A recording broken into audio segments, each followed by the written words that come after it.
Good morning, friends. Following the Quaker tradition of this college, would you please join me for a moment of silence?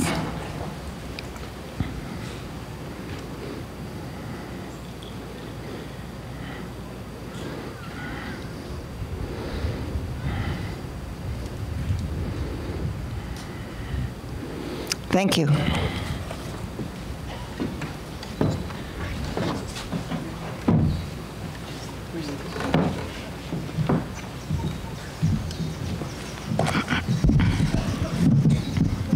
Ithaca by Constantine Cavafy, translated by George Babanis.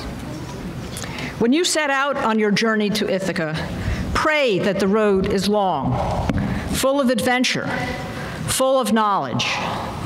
The Laestrygonians and the Cyclops, the angry Poseidon, do not fear them. You will never find such as these on your path if your thoughts remain lofty, if a fine emotion touches your spirit and your body. The Laestrygonians and the Cyclops, the fierce Poseidon, you will never encounter if you do not carry them within your soul, if your soul does not set them up before you. Pray that the road is long, that the summer mornings are many, when, with such pleasure, with such joy, you will enter ports seen for the first time, stop at Phoenician markets and purchase fine merchandise, mother of pearl and coral, amber and ebony, and sensual perfumes of all kinds, as many sensual perfumes as you can. Visit many Egyptian cities to learn and learn from scholars. Always keep Ithaca on your mind. To arrive there is your ultimate goal. But do not hurry the voyage at all. It is better to let it last for many years, and to anchor at the island when you are old, rich with all you have gained on the way, not expecting that Ithaca will offer you riches.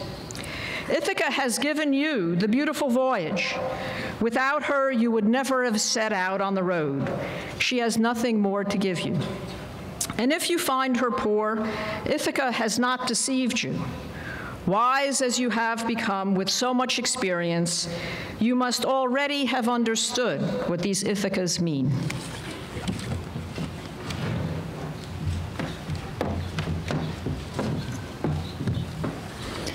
Members of the Board of Managers, Provost Linda Bell, Bryn Mawr College President Jane McCullough, members of the Haverford faculty, staff, and administration, parents, friends, family, and distinguished guests, members of the class of 2012, it's my great pleasure to welcome you to Haverford's commencement exercises in this, its 179th year.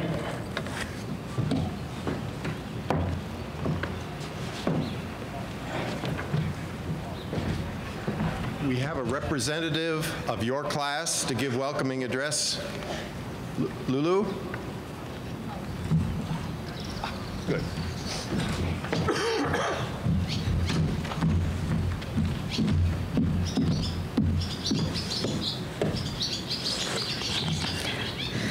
Good morning, members of the platform party, staff, faculty, family, friends, students, and soon-to-be graduates. I am honored to stand before you today as a representative of the class of 2012. When people ask me where I was 4 years ago, and they ask me often, I always tell them the same thing. I had just arrived at Haverford from my home in Canada. People had been cracking many Canada jokes. I was asked more than once how I liked living in America's toupee. I had arrived earlier than many, attending pre-Customs Week International Students Orientation in hopes of acculturating myself. Little did I know that while I was trying to hide my pathetic Canadian heritage, my parents had been making use of the campus dining center, library, and worst of all, the gym. I am so sorry, Corey, that you had to watch my mother attempt to squat. And every time I introduced myself to someone, they responded with, "Oh, you're the Krause's daughter. We saw your mom squatting in the gym." 4 years ago, I had resigned myself to the idea that for the rest of my Haverford career, my parents would be more popular than I. Maybe it's true, because frankly, I am just as socially awkward as I was my first week at Haverford. And yet, my best friends are here. I am surrounded by wonderful, genuine, earnest, and equally awkward people. And the beauty of it is that we will go on to do great things, all while basking in our awkward glory. And these great things that we will do, these great things that we have done, they would never be accomplished were it not for the support we have received. Thank you to Haverford's staff for all you have done from us, from feeding us to providing us with bottomless Mucinex. Thank you to our professors for all of your patience, your care, and your encouragement. You inspire us. Finally, we owe a great and irreconcilable debt to our families. They have carried us, pushed us, and always, always believed in us. Though we may not say it enough, we love you very, very much. You are our hearts. Thank you.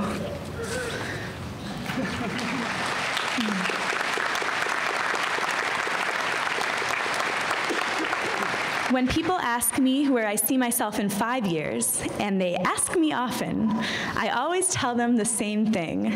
I see myself crying delicately at a fellow alum's wedding. I am crying for a few reasons. I am very happy. I have just drunk a non-alcoholic Shirley Temple and am crashing from the sugar high. I do not want to leave all of my friends after the weekend is over. Also, my J date stood me up. When people ask me where I see myself in 20 years, and they ask me often, I always tell them the same thing. I see myself standing on the Cricket House porch during alumni weekend, weeping softly because I am so very happy to be back at my home, because Haverford is my home. When people ask me where I see myself in 50 years, and they ask me often, I always tell them the same thing. I see myself sitting in a rocking chair on Founders beside my original suitemates from Haverford, cradling what will be a vintage ukulele. Unfortunately, I also see myself with dentures, which is a shame, and maybe I should start flossing. When people ask me where I see myself in 96 years, and boy, do they ask me often, I always tell them the same thing. I see myself greeting Haverford's class of 2,112 during Customs Week. My speech will be very important, so I've already started working on it. Here is an excerpt. Dear class of 2112, first of all, congratulations on being at Haverford. Congratulations on a wonderful decision. And as I look at you, I would like to say congratulations on preserving the legacy of a disproportionately large number of very short, very hairy men. Some things never change. After all, the members of the class of 2012, like you, were incredible people, even if many of them, like many of you, were very short and very hairy. 100 years ago, we sat in Marshall Auditorium, squirming in our seats, uncertain about our futures, yet somewhat distracted by the high production quality of the fire safety video. Well, I think the most important thing I have to tell you about the class of 2012 was that we were wonderful, individually and together. That's all I have so far. I think there's room to make it a little longer-winded. And as I look 96 years into the future, I can't help but glance back at my past. As I grew up, I encountered and then developed different versions of myself in hopes of discovering the truest, most genuine Lulu. I had an elementary school self who cared about sandwiches and spelling. I had a high school self who cared about school dances and effective deodorant. And then those cells dissolved, and the summer before my freshman year at Haverford, I was left blank again, ready and slightly scared to confront a new self, a college self, and that self could be anybody.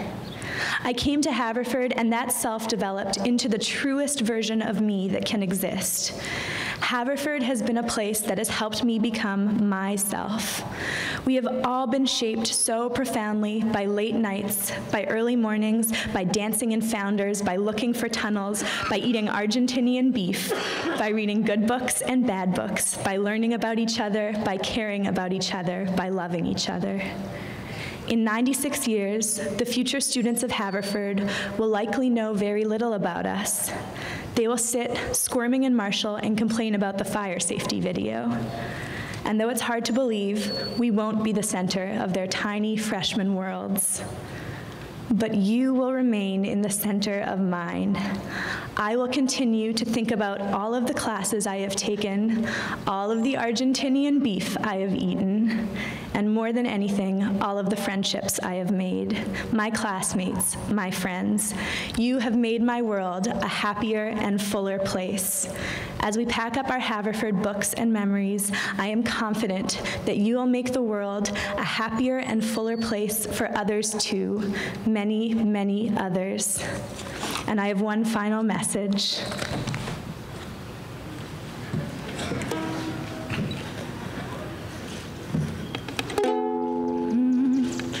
Though we're leaving, though we'll part, you'll be with me like a handprint on my heart. Thank you.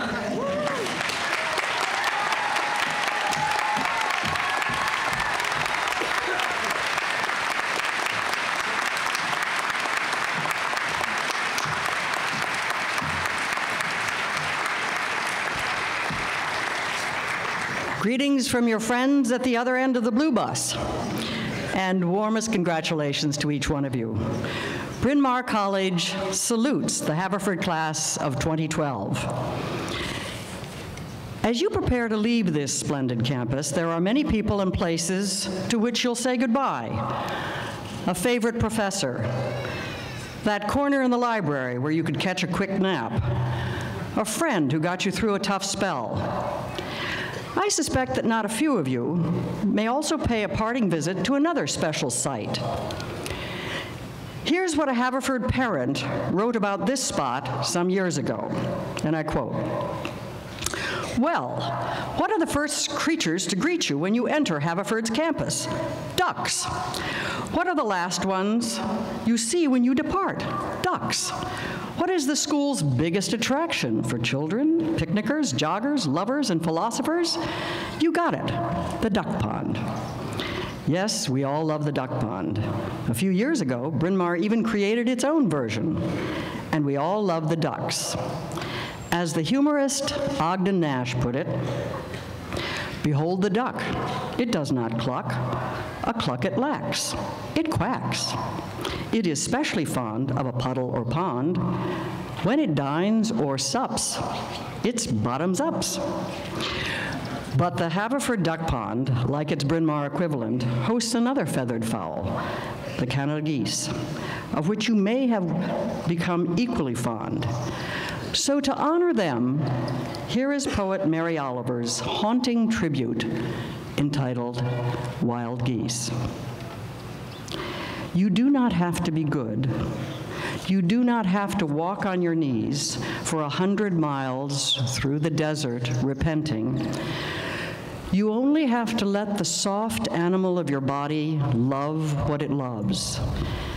Tell me about despair, yours, and I will tell you mine. Meanwhile, the world goes on. Meanwhile, the sun and the clear pebbles of the rain are moving across the landscapes, over the prairies and the deep trees, the mountains and the rivers. Meanwhile, the wild geese, high in the clean blue air, are heading home again. Whoever you are, no matter how lonely, the world offers itself to your imagination, calls to you, like the wild geese, harsh and exciting, over and over announcing your place in the family of things.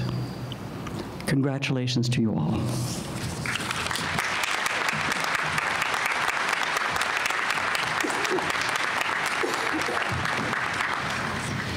This year marks the retirement of faculty and staff members who have contributed mightily to the college. Please hold your applause until I list them all, and each person please stand as I read your name and remain standing. Terry Neuwirth, 37 years, professor of chemistry. Youngshin Tai, 33 years, associate professor of mathematics. Uta Stryker, 25 years, senior lecturer in Italian. Violet Brown, 31 years, president's office. Elizabeth Farrell, 24 years, cash receipt processor, business office. Chai Tran, 14 years, hot food cook, dining services. Kathleen Dostal, 17 years, chemistry instructional lab supervisor.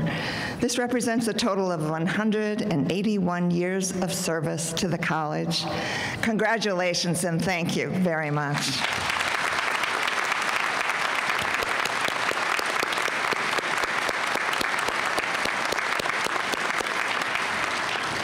I'm honored on this occasion to recognize a special distinction.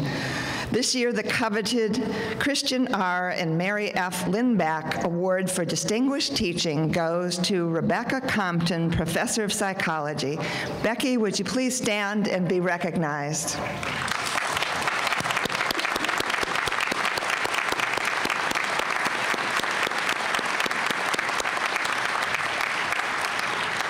Class of 2012. Even though I have only been at Haverford a short while, 1 year, like all of you, I was anticipating with bittersweet emotions leaving this extraordinary place. Not only because we will miss it, right? But also because that dreaded, what are you going to do next question is hanging over our heads and has been asked more times than we would like to recall. Some of you can answer that question brightly with a clear next step, a distinguished graduate school, a wonderful job, a desirable career, and a plan of action to get there. Good for you. It keeps the conversation upbeat and bright.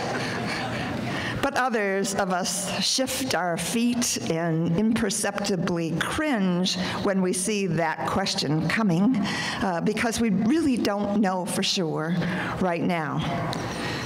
But all I can say in defense of us and our clueless approach, and also in consolation, is that none of us really knows for sure what's next in store for us. Take my own life, for example. I can assure you I never wanted to be a college president when I grew up. Yet, through a series of surprising turns, I served in that role almost 15 years at a fine liberal arts college. And when I stepped down, again, grappling with that what next question, one day, unexpectedly, I got a call about coming to Haverford. And the long and the short of it is that I packed up with husband Tom and dog Maisie and joined you here as interim president, a serendipitous and totally unexpected turn of events that I wouldn't have missed for the world. And just in the last few weeks, as I was preparing to graduate with you, again, I was fending off that question, what are you going to do next? And I got another call, and I signed on for another year as interim president of Haverford, a move that I'm sure will broaden and deepen my Haverford education, while at the same time it will helpfully forestall that nagging question, what next? The point I'm making is that for me, as for most people, life unfolds with unexpected turns and waylays. The trail from that day decades and decades and decades ago, when I basked in the sun at my own undergraduate commencement, to today, wasn't a straight line. It was circuitous and an unplanned route, with surprising happenings and abrupt interventions that provoke sometimes very reluctant changes of direction along the way. Enormous changes at the last minute, Grace Paley noted, can and do happen. And my advice to you about that is be open to it. Let your life unfold organically, according to its own pattern. Let all parts of yourself, not just the rational, controlling part, direct what you do. Don't dismiss unplanned opportunities that might pop into your life. This is easier to say than to do. It's really very hard to sort through the choices one has in life, the paths one might take. Yet the point is that your conscious mind isn't always right. Or, to clarify this point, as Yogi Berra said, when you come to a fork in the road, take it. With hindsight, I can see things about my life that were not at all evident to me at the time. I can say with certainty, for example, that my own liberal arts education was absolutely fundamental to everything that followed. A liberal arts education is life-enhancing. It opens one up to a more enriched life of the mind. And a capacious mind is an asset for most jobs, one hopes. Even more importantly, though, it's likely to give personal sustenance, to make one a better companion to oneself. For the soul selects her own society, then shuts the door, says Emily Dickinson. And it's certainly true, as Lily Tomlin has added, that we are all in this alone.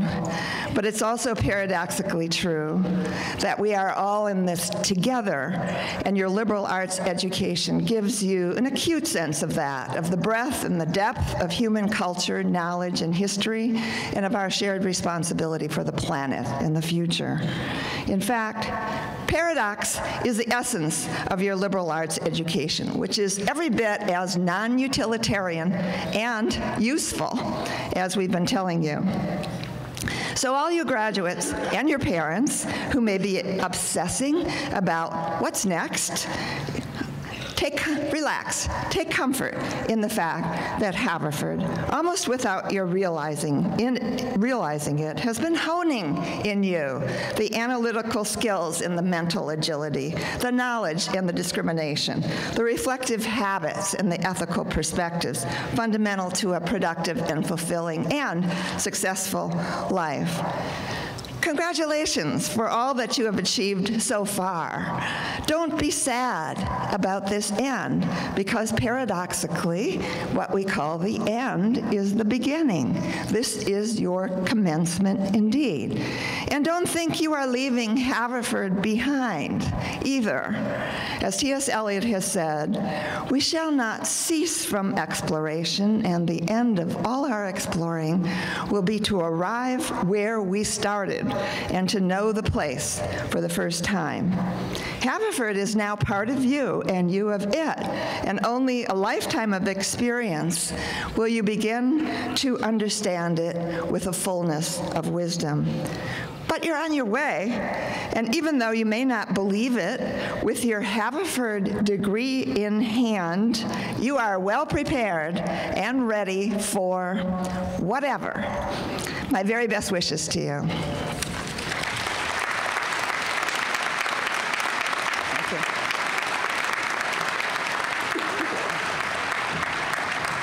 We now move to the conferring of the honorary degrees. I'd like to recognize Jenny Punt, Professor of Biology.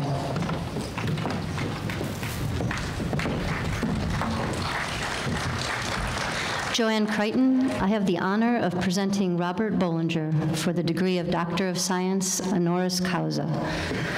Professor of Infectious Disease with appointments in Johns Hopkins Schools of Medicine, Public Health, and Nursing, Robert Bollinger has pioneered efforts to improve the care of patients who have been underserved.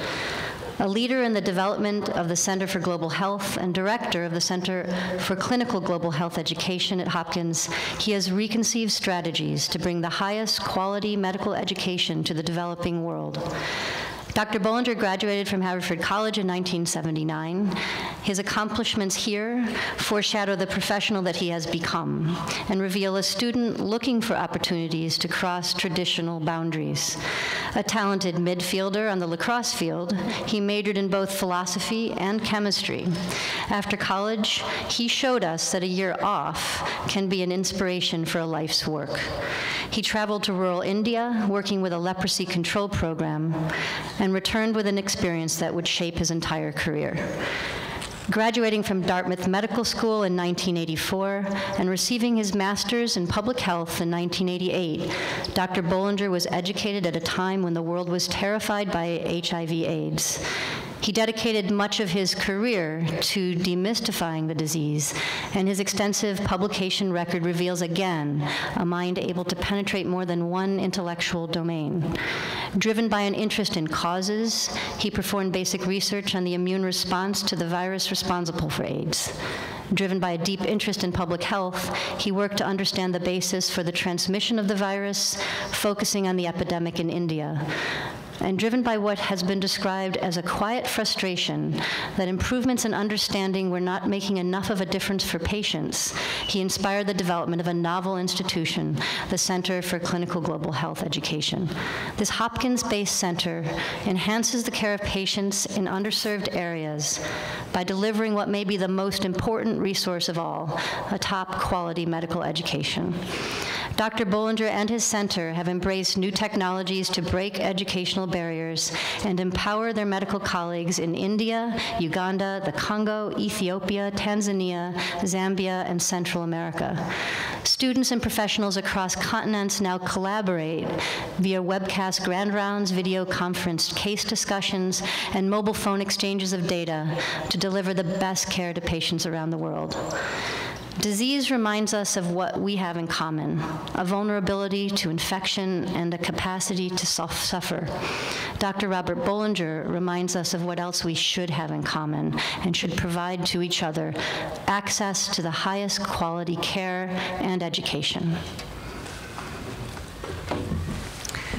Robert C. Bollinger, Haverford Class of 1979, Professor of Infectious Diseases, Director of the Hopkins Center for Clinical Global Health Education, and author, for your exceptional contributions to international public health, clinical research, and education in global health. Haverford College proudly confers on you the degree Doctor of Sciences honoris causa.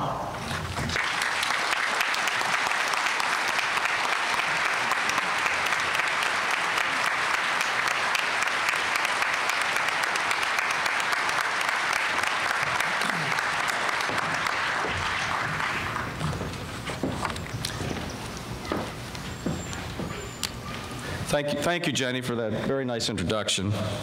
President Creighton, fellow honorees, distinguished guests, faculty, parents, friends in the Haverford class of 2012. Thank you very much for this honorary degree. It's been 33 years since I received what many of my family and friends have always assumed was my first honorary degree from Haverford College. Some things have not changed since 1979. The campus is obviously still beautiful. The college is still a very special place. Area Cosman still reminds me of Aristotle. Bruce Partridge remains unchanged and ageless. And David Cohen, class of '81, and father of one of today's graduates, Scott, has still not set foot in the Haverford Library. When about to give us advice to prepare to pass his examinations, my Haverford chemistry professor, John Chizek, would say, "Pay attention. Consider what I'm about to tell you a word to the wise or a cudgel to the obtuse." Now, I don't have a smart stick. I don't presume I can pass on the class of 2012 words as wise as John Chizek or more wisdom than you've already received from your own Haverford professors. I thought about emphasizing the usual commencement topics: don't feel failure, embrace change, don't forget to donate to the Alumni Fund. While all of these are true and valuable recommendations, I'd like to offer 3 other suggestions. Number 1, of course, is before you do anything else after receiving your diploma, thank your parents. Number 2, take more of your social networking and learning off the grid. And number 3, join the Occupy movement. Today, of course, is also Mother's Day. When you thank your parents today, thank your mothers first. Mark Twain said, "My mother had a great deal of trouble with me, but I think she enjoyed it." I'm happy to say that despite all the trouble I caused her, my own mother is here today, as she was at my first Haverford commencement. I want to take this opportunity to thank her again for all of her sacrifices, selflessness, patience, and love. I also want to thank my wife, Jessica Mendoza, the mother of our 3 great children, Bob, Dan, and Kara. She's single-handedly responsible for overcoming my deficiencies as a father. So number 1, thank your families today, especially your mothers. Keep in mind that receiving your diploma, while a step in the right direction, does not make you even. My second suggestion for the class of 2012 is to take more of your social networking and future learning off the grid. A few years ago, while I was talking with a young Indian woman who worked with us on a health project, she said, "It seems to me that everyone in the United States has a therapist. Why is this?" I said, well, many people in the United States find it helpful to find someone to talk with, someone they can share their stresses of life. She looked at me quizzically and she asked, "Don't people in the United States have any friends?" In the cover article of the April issue of the Atlantic Monthly, Stephen Marsh reported on research suggesting that despite our unprecedented digital networking and connectivity, we've, quote, never been lonelier or more narcissistic, and that this loneliness is making us mentally and physically ill. Recent feedback about my annual global health course at Hopkins came from a medical student who said, "This is a pretty good course. However, it would be greatly improved if Dr. Bollinger would provide us with a wiki-like summary of what we needed to know." Don't get me wrong, I think technology and digital communication are transformative global forces. They're essential to my own work around the world. IT is empowering and connecting people from rural Uganda to Philadelphia, from the Arab Spring to the Occupy movement. Of course, Einstein said many years ago in reference to nuclear technology, it has become appallingly obvious that our technology has exceeded our humanity. So this is not a new problem. Some would argue that the disconnect between technology and humanity began when we first picked up 2 sticks and started beating each other with them. When I graduated from Haverford College, the word friend was not yet used as a verb. My social network in the 1970s included my suite mates at Leeds, the other philosophy and chemistry majors, and my lacrosse teammates. Many of these people remain in my social network 3 decades later.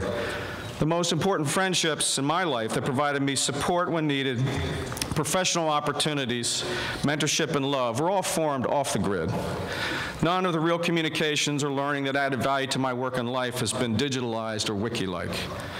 While we are all tethered to our digital technology now, it does not have to define or limit our humanity. A few weeks ago, we hosted a group of Haverford students at Hopkins from the social medicine course, led by 4 of your classmates, Dominique Harrison, Nick Martin, B. Sanchez, and Sahavi Tucker.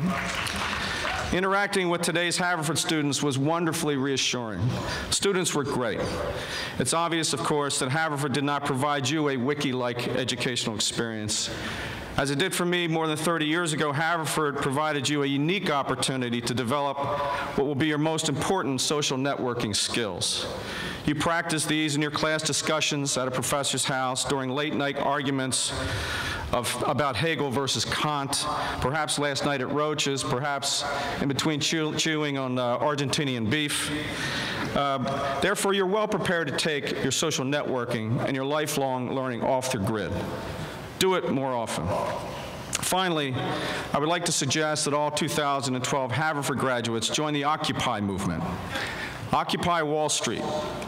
Haverford has provided you an opportunity to nurture, develop, and hone all the skills and motivation you will need to occupy Wall Street. Go forward, occupy Wall Street, whether in a protest march or in an office building. Occupy it with integrity, passion, creativity, justice, and compassion. Also occupy Washington. Occupy Washington with the same integrity, passion, creativity, justice, and compassion. Occupy your courthouses and law offices, your laboratories, hospitals, clinics, your future classrooms and universities, your consulting firms, businesses, think tanks. Occupy your churches, temples, synagogues, mosques, and meeting houses, your art, dance, and music. Occupy Main Street, the back streets, the side streets, the dirt roads, the roadless places, your planet, your neighborhood, and your homes. Occupy them all with your Haverford legacy. Class of 2012, you've had the great privilege and opportunity to occupy Haverford College for the past 4 years. Now you need to occupy the rest of your lives and the lives of others with your Haverford legacy of integrity, passion, creativity, justice, and compassion. Thank you, good luck, and congratulations.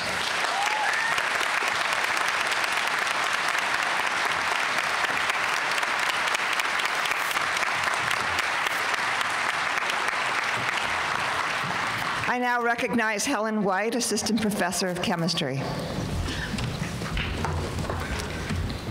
President Crichton, I have the honor of presenting Dr. Sylvia Earle for the degree of Doctor of Sciences, honoris causa. National Geographic Society Explorer in Residence, Dr. Sylvia Earle has led and continues to lead an inspiring career as an oceanographer, explorer, author, lecturer, field research scientist, curator, and advocate for the world's oceans. Dr. Earle is the executive director of both corporate and nonprofit organizations, as well as the founder of companies focused on deep sea engineering. In the early 1990s, Dr. Earle was the first woman to serve as chief scientist of the National Oceanographic and Atmospheric Administration, where, among other duties, she was responsible for monitoring the health of the nation's waters. Dr. Earle's research investigates marine ecosystems, in particular exploration, conservation, and the use of new technologies for operations in the deep sea. More recently, Dr. Earle led a team of 30 marine scientists to provide scientific oversight for the ocean in Google Earth. Dr. Earle continues to challenge our perceptions of the planet that we inhabit and reminds us that while we call this home Earth, we in fact live on a blue planet that is 2/3 water. Her current work involves the establishment of a global network of marine protected areas called Hope Spots to save and restore the blue heart of the planet. In these highly respected roles, Dr. Earle has led more than 100 expeditions, including leading the first team of women aquanauts who lived 50 feet below the ocean surface for weeks at a time. In 1979, she walked untethered on the ocean floor at a depth deeper than any other woman before or since. Dr. Earle has spent 7,000 hours, approximately 42 weeks, underwater in our ocean's magnificent depths. She has authored 180 publications, lectured in 70 countries, and received more than 100 national and international awards. Dr. Earle's outstanding accomplishments are evident in these lists that I read to you, and represent an unparalleled dedication to advancing our knowledge of the world's oceans. Dr. Earle is a true pioneer. She is a leading force in the protection of our planet.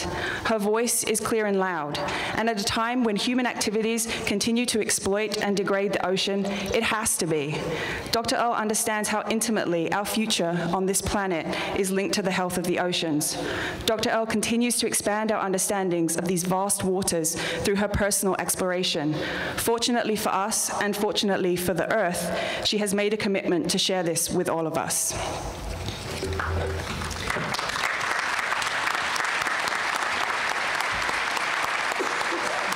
Sylvia A. Earle, explorer in residence in the National Geographic Society, leader of the Sustainable Seas Expeditions and founder of Mission Blue and Sea Alliance, award-winning ambassador for the world's oceans, for your excellent work and responsibility for monitoring the health of the world's waters, Haverford College proudly confers on you the degree Doctor of Sciences Honora Causa.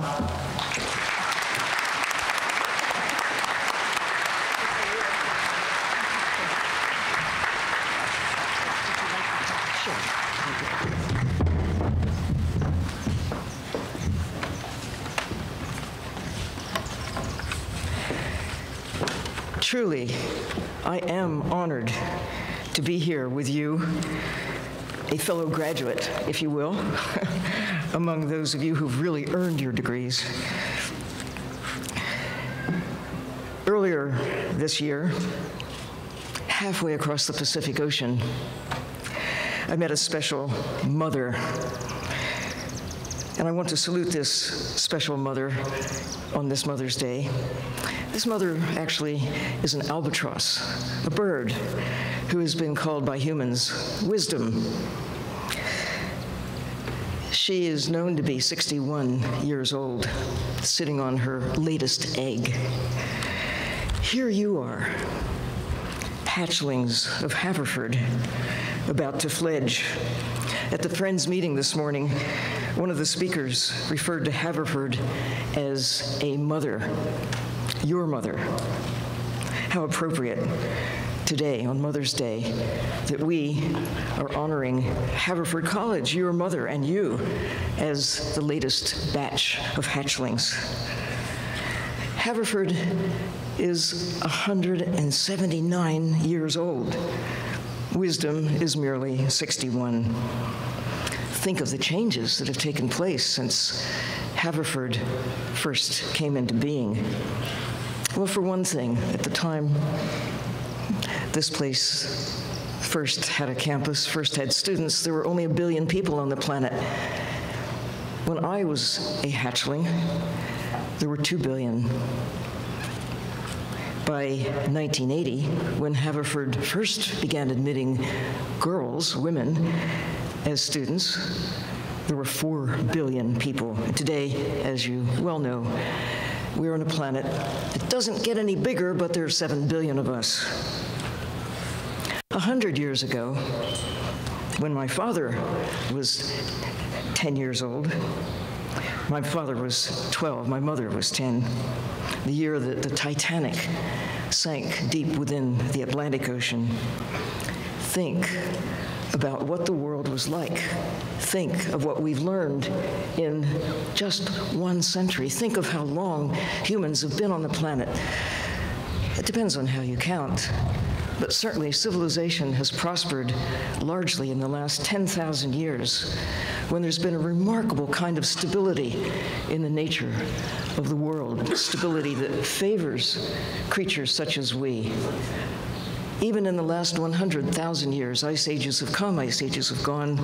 But going back further than that, think of the swings and the ups and downs of the way the world has been. We live in remarkable times. We have the distillation of all preceding history behind us. Who knows what the future will bring in terms of the state of the world that keeps us alive?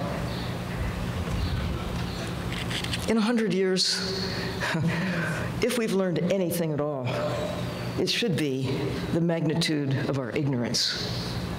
We should begin to appreciate how much we don't know about this little blue speck in the universe upon which everything we care about depends. But we take for granted taking a breath, just somehow never really thinking much about where it comes from. Not aware, perhaps, that 1 in every 5 breaths you take comes from one kind of bacterium alone, Prochlorococcus. I hope it appears on a t-shirt near you soon. We didn't know of its existence. Half a century ago, or even a few decades ago, it was discovered in the Atlantic Ocean around Bermuda, now is known to be global in its existence. What we don't know is what it will take to knock Prochlorococcus and other creatures in the sea that generate most of the oxygen in the atmosphere, or something that could interfere with the process of photosynthesis, that magical nature of nature that gives us not just oxygen, but grabs carbon dioxide out of the atmosphere, gives us the food in all its various forms. Now we know what we couldn't know 100 years ago, or even 50 years ago. In the last half-century, we have discovered more about the ocean than during all preceding history. We've begun to map the ocean, and we now have about 5% with the same degree of accuracy that we have for the Moon, Mars, Jupiter. 95% remains mostly mysterious, despite those reassuring maps you see in the National Geographic and on Google Earth. Most of the ocean has yet to be seen, let alone explored and put on the balance sheet in terms of how the ocean affects our everyday lives, how nature that we have heretofore taken for granted. Our job seemed to be years ago, 100 years ago, even 50 years ago, even now in the minds of many, it's to take from nature, exploit nature. The Arctic, wide open now for exploitation for the first time in all of human history, with summer ice rapidly disappearing, creating new seaways, creating new opportunities. But the best opportunity that we now face is to use that special gift that humans have of knowing. You know, there are a lot of creatures, not just albatrosses, that live a long time.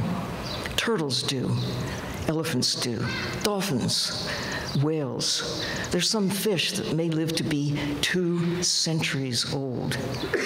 Individual corals may be 2,000 years old. We know that some trees may be perhaps as much as 5,000 years old. And here we are, newcomers on this ancient planet.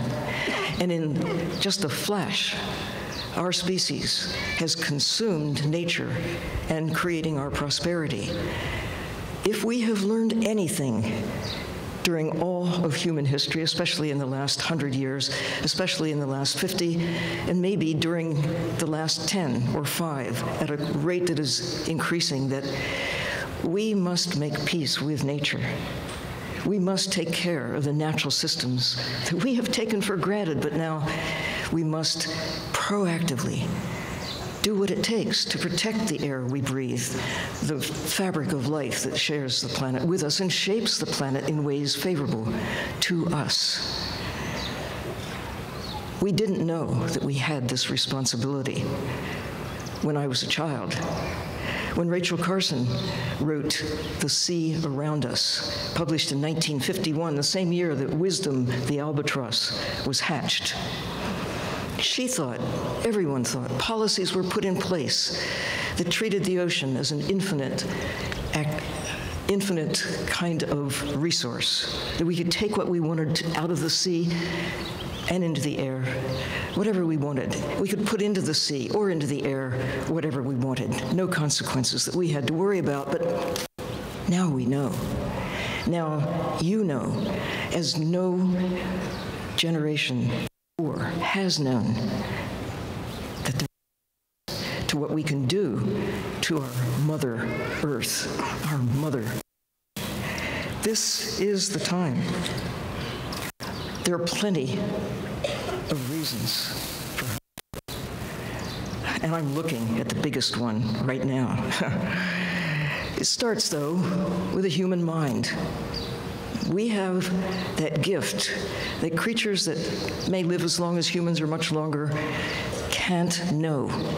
We have the power of being able to reach back in the past and know something about how old the Earth is. Dolphins don't know that. Whales don't know that, even as much as they have seen in their lifetime. Wisdom has seen a lot of the ocean, but she doesn't know what you can find by picking up your laptop or your whatever and looking at Google Earth. You can fly over oceans that wisdom will never see. You can dive in to places that no bird has ever seen, that few humans have seen. This is a moment in time. Think of what we now know that no one before us, that no one before you knew. And think about what it will be like in another 100 years. 2112, we were inspired to think about what it would be like in 2112, coming back to see the class of that time. Well, if you are wise, if you use the knowledge that you have, if you use the wisdom that you are acquiring now, there is plenty of reason for hope, using your mind, using your spirit, and relying on the resilience of nature. There are limits to what we can do to the world that keeps us alive, but the good news is there's still time. We still have 10 sharks left in the ocean. 90% are gone from when I was a child. There's still tuna fish. You still have tuna fish sandwiches, tuna casserole. You can get tuna help in the grocery store. But tuna need help from you, from us. The ocean needs help from all of us. There are only about half the coral reefs from when I was a child, but 50% are still out there. It's going to take you and your wisdom, your knowledge, to shape the future. So there will be coral reefs in 100 years. So there will be sharks. So there will be albatrosses. So there will be a habitable, hospitable planet for the class of 2112. Actually, the next 10 years, this time, your time, may be the most important in the next 10,000 years, because the actions we take now are pivotal in importance. We are looking at tipping points everywhere. Population, poverty, wars, what we're doing to nature, what we're doing to the world that keeps us alive. You have a chance to do what no generation before yours has had a chance to do, because this time we didn't know. You do. As never before, because going back, whether you go back 179 years, 10,000 years, 51 years, whatever it is, this moment is perhaps the best time. You are the luckiest to ever arrive at this point on the planet, armed with the knowledge that you have. As never again, we have an opportunity, you have an opportunity to use what you have acquired to go forward and make a lasting difference for the future of our species. And one final comment. Wisdom could tell you this, the albatross, I mean. You, all of us, all people in the world everywhere, we're all sea creatures. We all are reliant on the existence of the blue part of the planet. And it isn't just the water, although the water is vital. It's life in the sea, life that we share with other creatures all over the world. Now we know that we're a part of nature, not apart from it, that we are as reliant on the ocean as every squid, every bird, every coral reef, every shark, every whale. It's new insight that you have that will perhaps propel us with you as the ambassadors from the past into the future. I salute you, and I can't wait to see what your choices will be and where you will next turn up. Under the sea, I hope, among other things. Thank you. Thank you.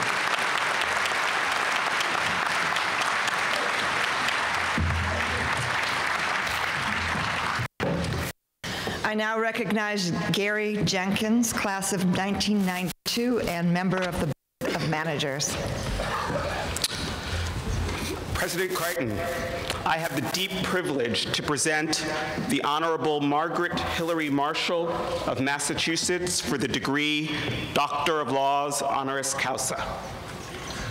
Margaret Marshall has dedicated her life to advancing social justice, championing equality, and using the law to improve the lives of citizens on 2 continents. As a university student in her native South Africa, as a lawyer, and as Chief Justice of the highest court in her state, Justice Marshall has demonstrated what Martha Miller, Dean of the Harvard Law School, has called brilliance and courage throughout her career. Her record of support for individual rights started in the mid-1960s with a fight against institutional racism. As a college student at the University of Witwatersrand in Johannesburg, she served as president of the National Union of South African Students, at the time a leading anti-apartheid organization. Her role made her a leading dissident in her homeland. She led vigils, collected signatures, raised money. Needless to say, her actions were not without risk. Her predecessors and colleagues were government targets, they were denied passports, blocked from gainful employment, and even jailed because of their efforts. She ultimately immigrated to the United States, where she would earn a master's degree in education from Harvard and a law degree from Yale. In her private practice, she became an expert in civil litigation and intellectual property. While pursuing her career, she continued to be a vocal opponent of apartheid, and as a result, she was prohibited from even visiting her country of birth for nearly 2 decades. She went on to become a U.S. citizen in 1978. As a private lawyer in Boston, Justice Marshall would eventually have a successful career and rise to the ranks of the Boston Bar Association to serve as its president. In that position, she pushed for family-friendly policies at a time when that cause did not engender widespread support. In the early 1990s, she was named Vice President and General Counsel of Harvard University. Her record of accomplishment led to her appointment to the Massachusetts Supreme Judicial Court in 1996, and she became that court's Chief Justice in 1999. Her appointment made her the first woman to serve as Chief Justice in the court's more than 300-year history. Her legacy includes innovations in court management, extensive publication efforts, and national leadership in the role of state courts. During her 14-year tenure on the bench, she authored more than 300 opinions, including the landmark decision in Goodridge v. Department of Public Health in 2003, which made Massachusetts the first state in the union to provide same-sex couples access to marriage.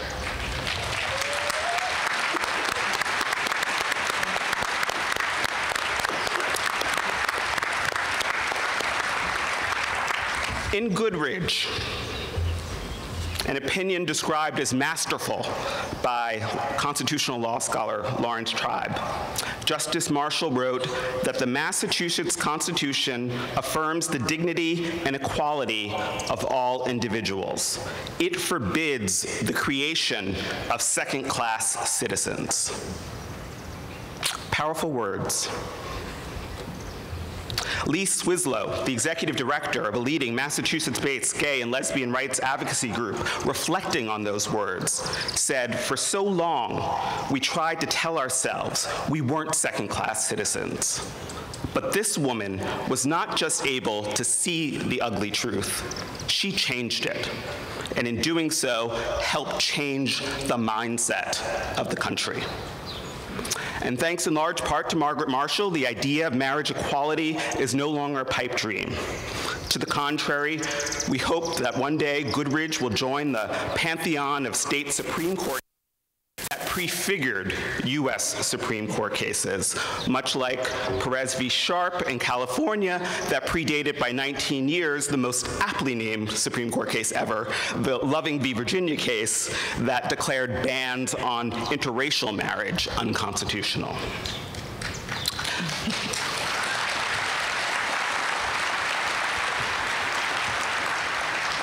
Justice Marshall, since her retirement from the court in 2010, continues to set an example for how the law can make a difference in the lives of individuals, organizations, and society.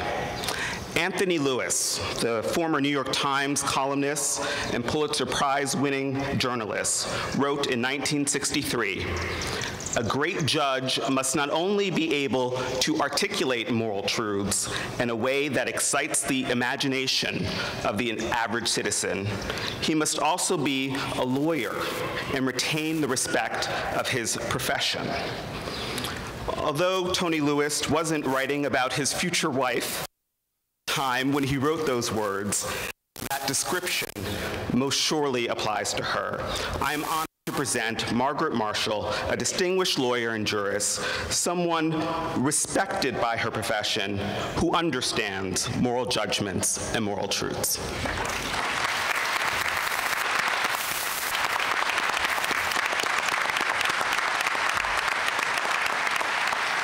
Honorable Margaret H. Marshall, former Chief Justice of the Massachusetts Supreme Judicial Court and the first woman to hold that position, teacher, author, and attorney, for your groundbreaking work in support of legalizing same-sex couples' access to civil marriage, for your leadership in leading the anti-apart organization as president of the National Union of South African Students, and for your attention directed to changes in societal conditions affecting family law and the protection of children, Haverford College proudly confers upon you the degree Doctor of Laws, Honora Causa.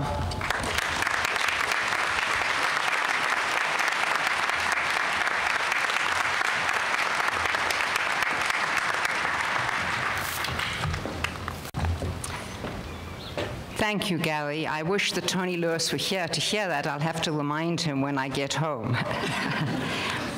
President Crichton, members of the Board of Managers, friends and family, faculty, staff, and most important to this wonderful class of 2012.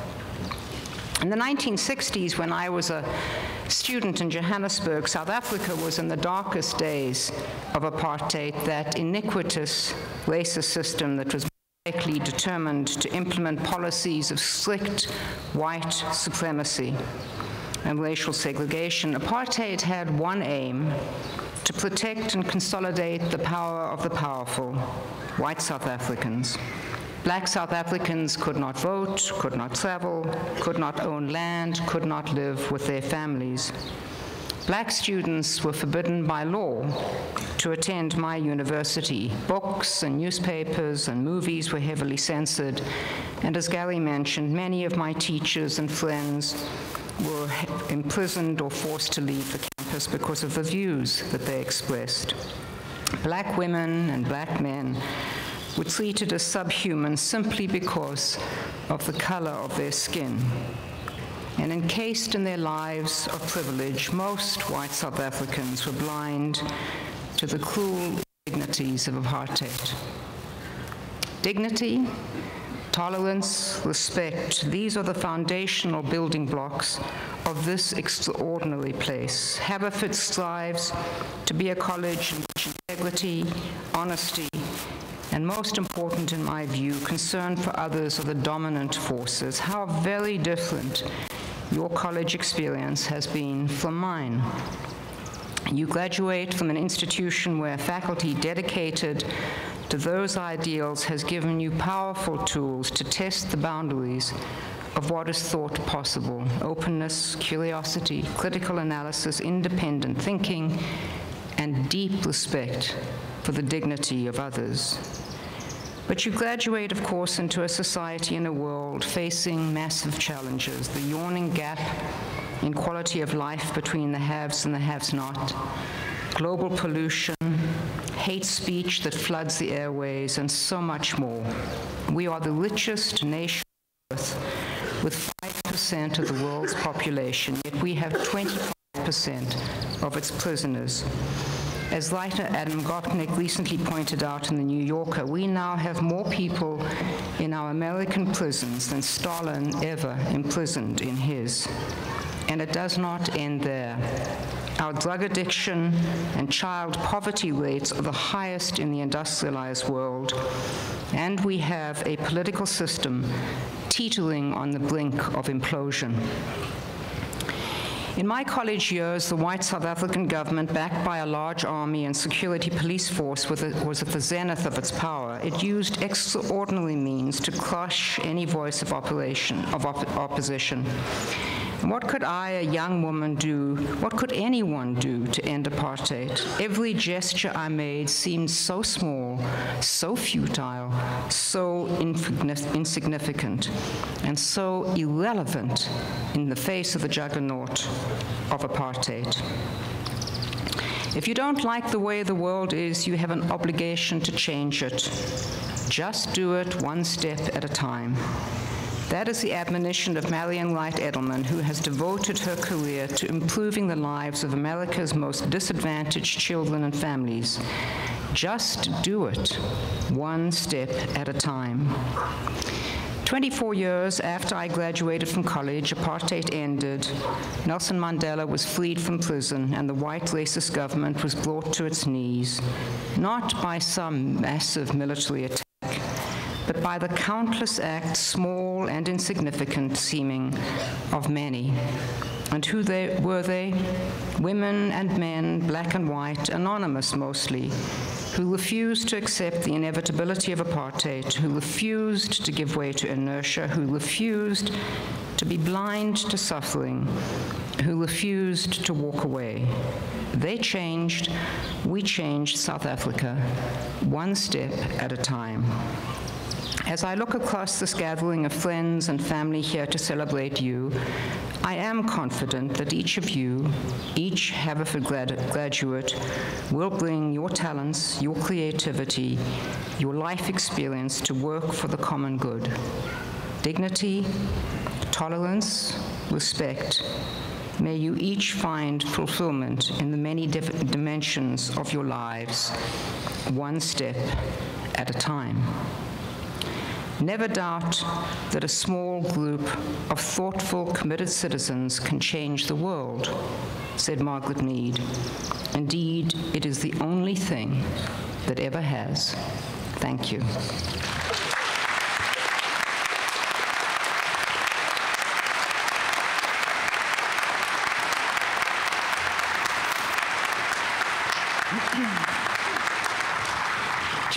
To present the class of 2012, I call upon Provost Linda Bell.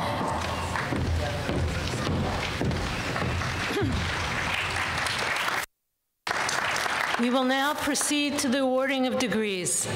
Will the senior class please rise?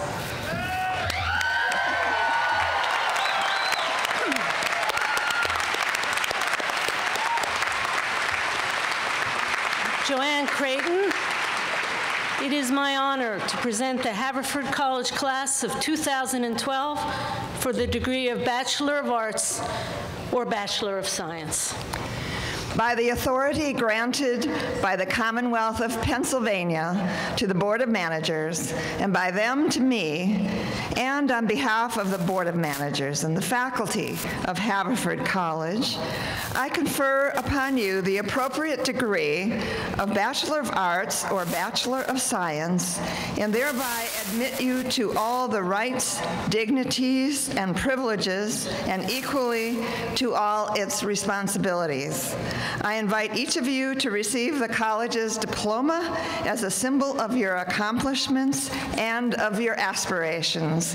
Please come forward as the faculty marshal, Bruce Partridge, reads your names. Ladies and gentlemen, I present to you the class of 2012.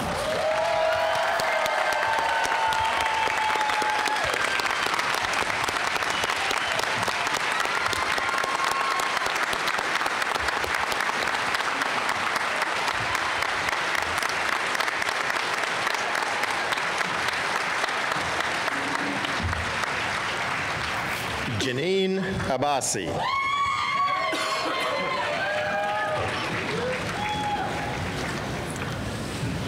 Tamara Amalia Agans.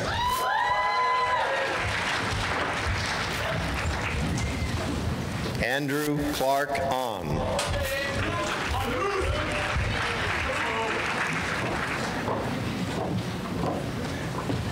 Silas Hampton Altimer.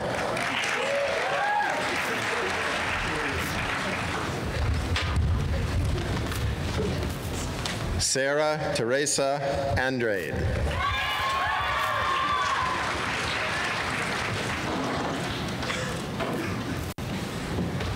Thomas M. Apicella.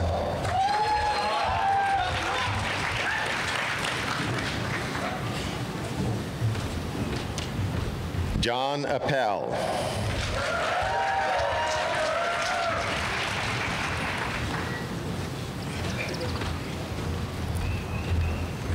Frederick J. Arnold III.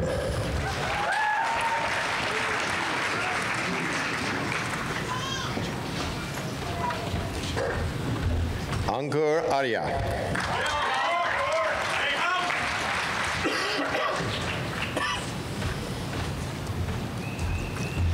Alessia Marie Gabriela Bachrach.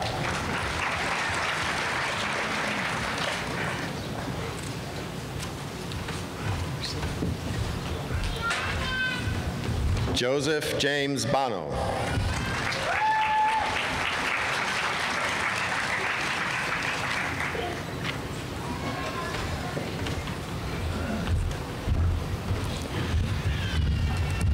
Maya Marlene Barlev.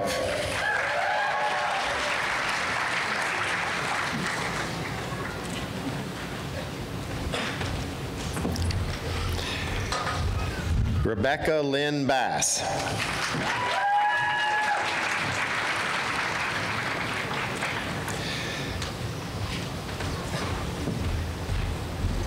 Carla Priscilla Bautista.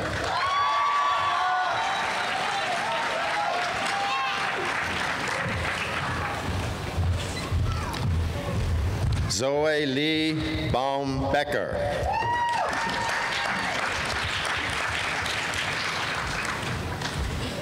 Megan Elizabeth Bedell.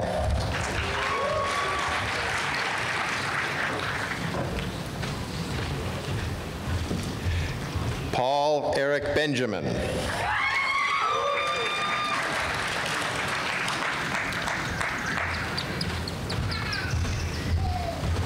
Meg Dana Bishop.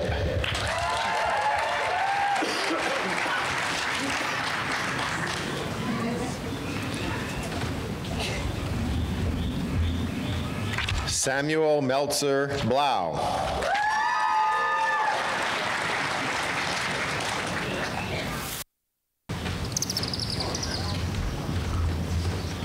Erin Tauramina Betcher.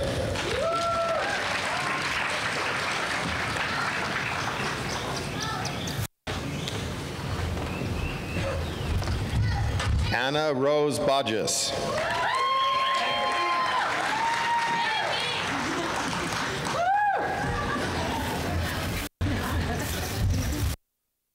Suzanne Bond.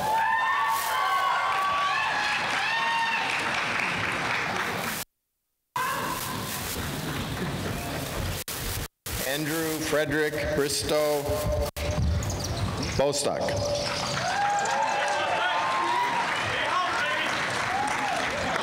Of course. James Pennington Bowditch III.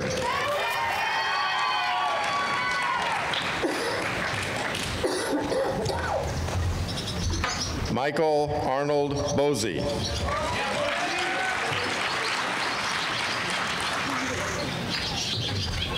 Christina Asher Bradley Meyer.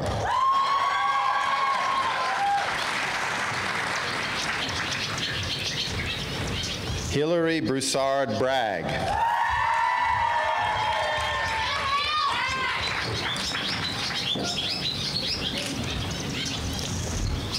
Molly R. Brown.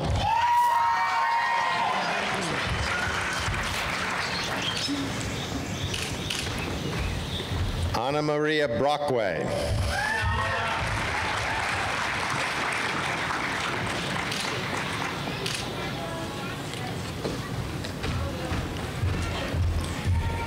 Gifford Wright Brooks.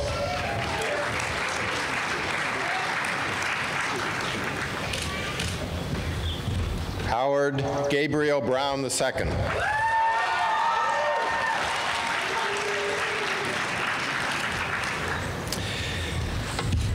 Sarah Abby Brown.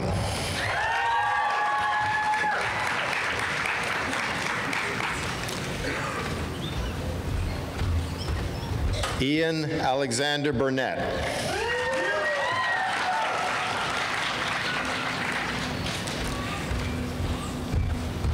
Evren Stokes Chucker.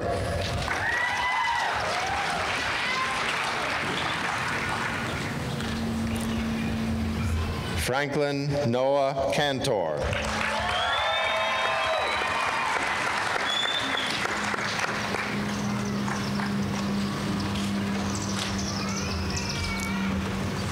Kelsey Liana Capron.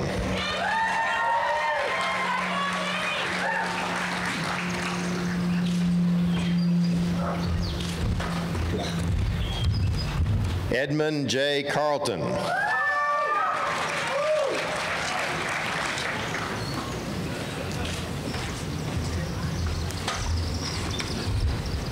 Gazina Alexandra Cower.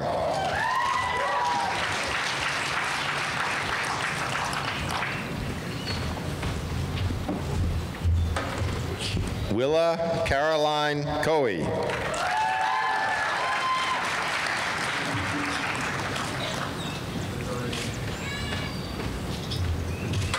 Jake Harrison Chaplin.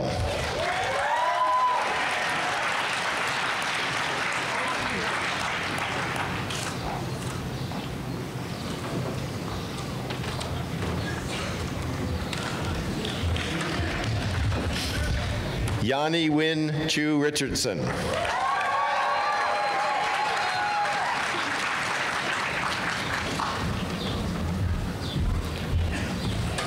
Alice S. Clark.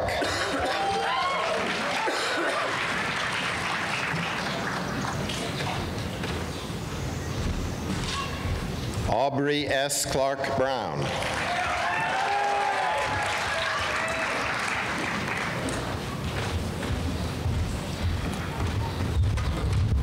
Matthew David Cohen.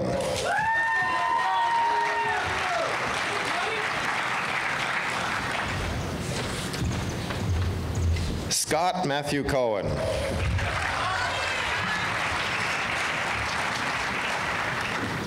Scott. Zachary Michael Cohen.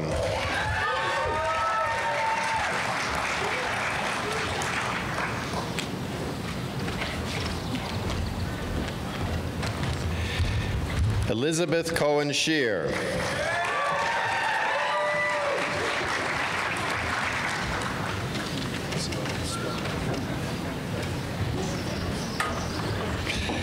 Jonathan James Herzl Colson.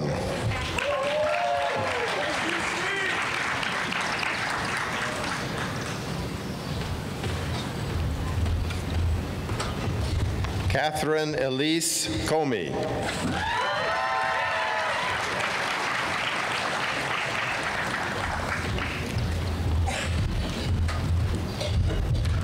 Liddy Vanessa Coasts.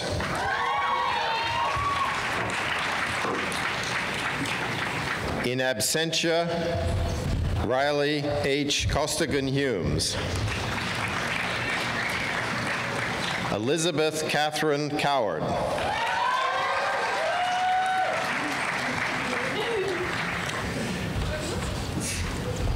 Elizabeth Wales Crooks.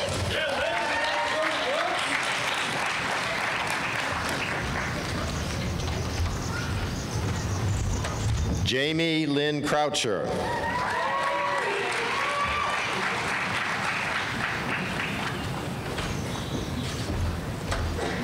Emily Clifford Cunningham.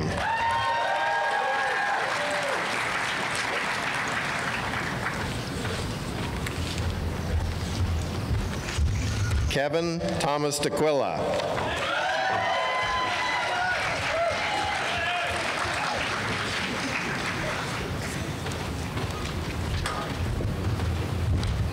Dominique Andrea de Leon.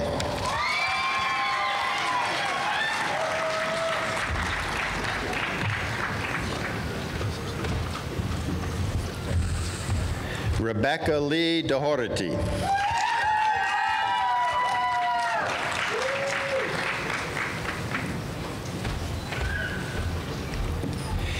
Erin L. Delaney.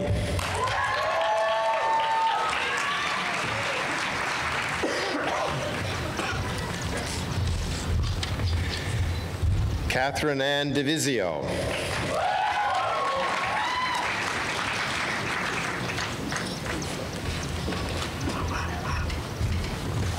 Emily Louise Isaacs Dix.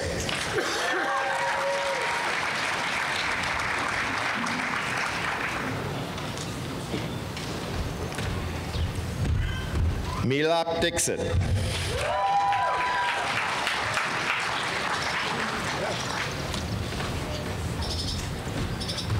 Gemma Cecilia D'Onofrio.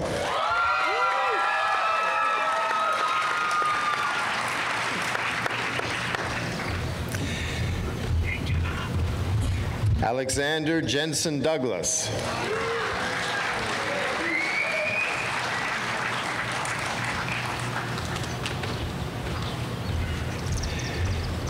Vanessa Nadine Douglas Linares.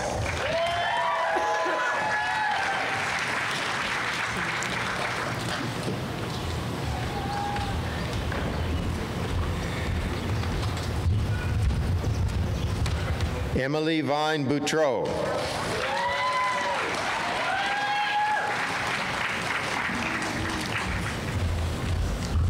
Rachel Melissa Edmonds.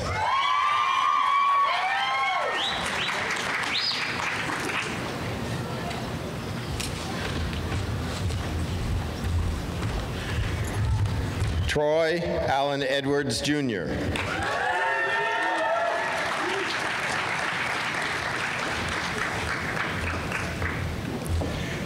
Nur Amal El Youssef.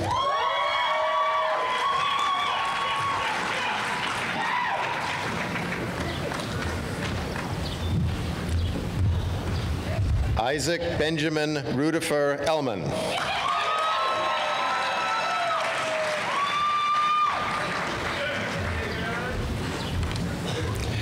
Lydia Fisk Emery.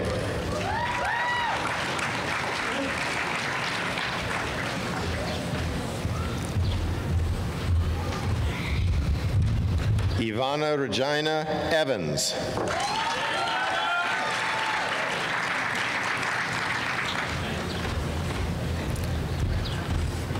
Max Torin Fader.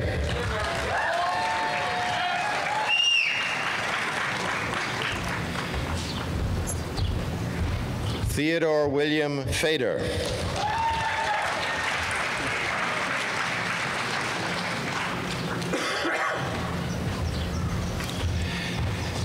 Zachary Michael Feinberg.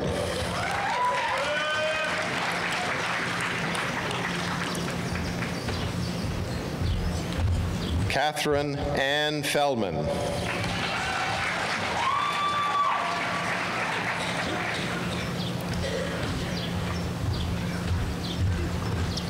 Dalibel Ferreira Mota.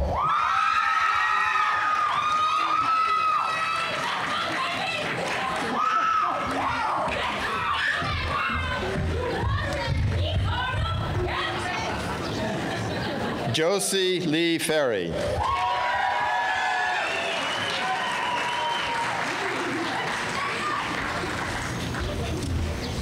Nicola Talmadge Fiddes.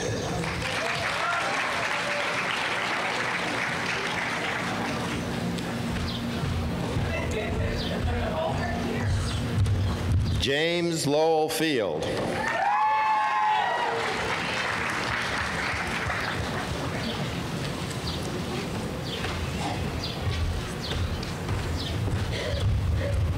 Sarah Pilar Figueiredo.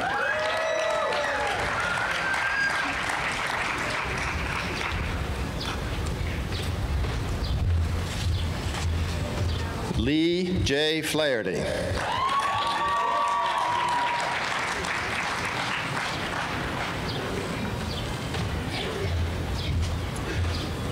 Michael Jerome Franklin.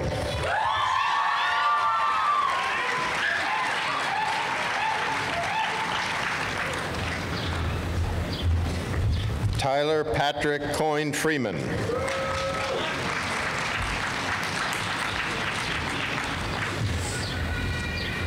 Guy Raymond Friedel IV.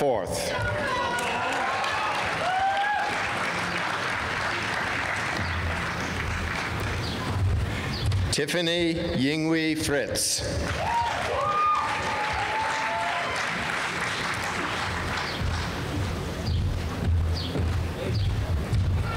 Matthew Gabalawi.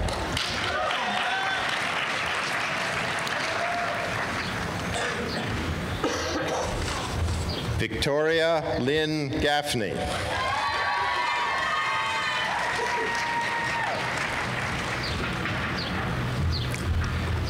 Lena Marie Gagliardi.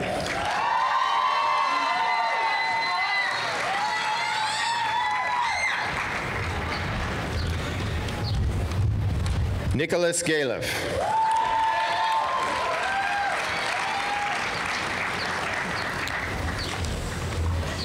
Christine Elizabeth Gall.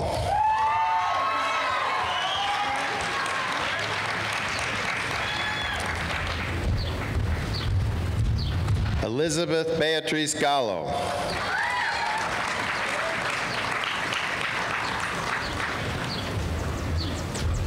Ashley Paige Ganji.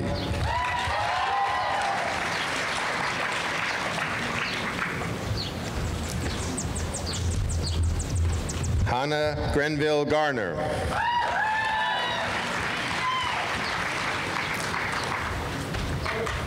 William Shepard Garrett.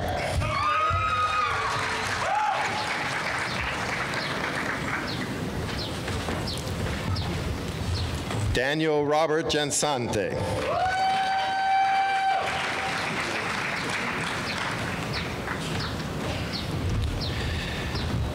Sarah Adams Lamar Gibson.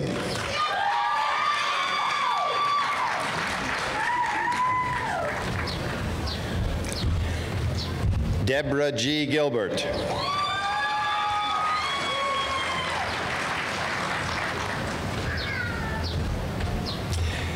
Jacob Stewart Gilbert.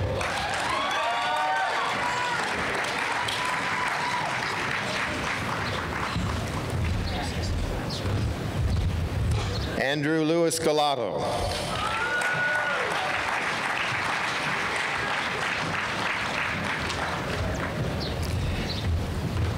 Ian Goldberg.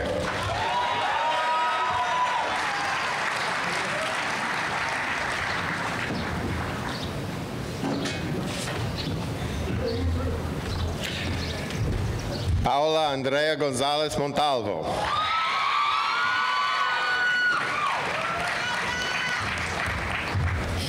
Gabrielle Goodman.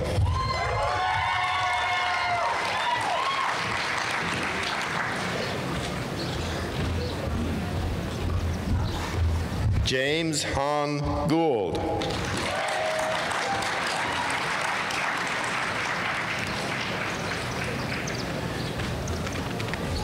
Lucian Grand.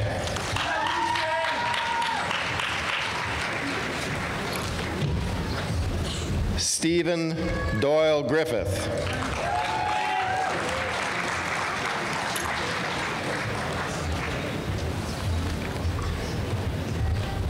Brian Robert Galata.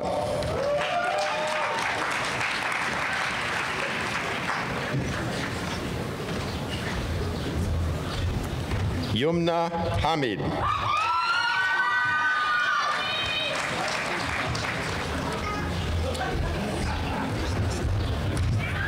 Dylan Patrick Hamill.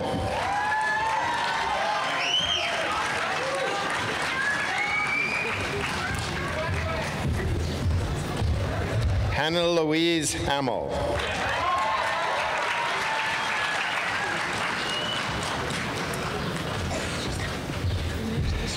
Leah Rose Hammerschlag.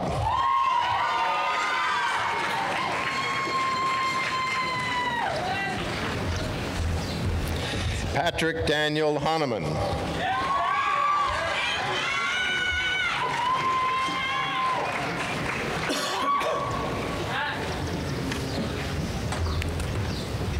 Danielle Monique Harrison.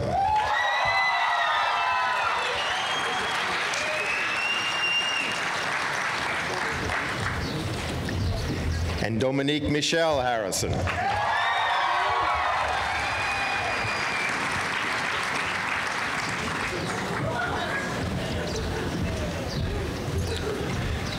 Brian C. Henrik.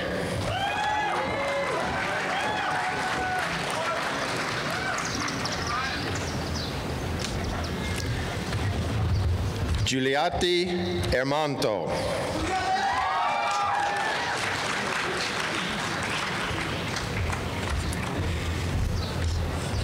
Annalise Jessica Herskowitz.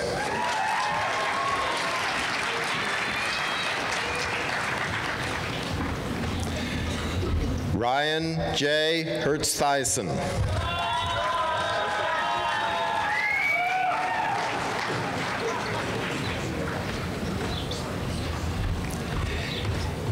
Andrew Emil Human.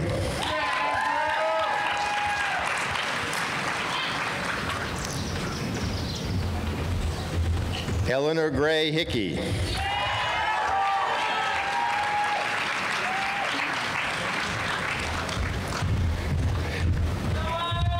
Kevin William Hoffman.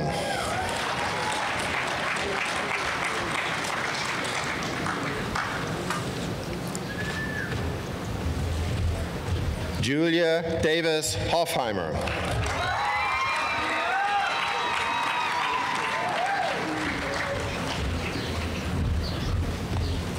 Rosalie Kendall Hooper.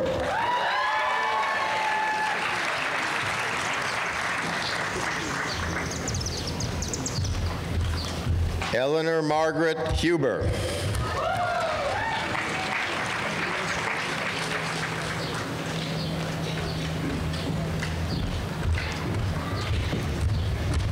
Robert James Hubley.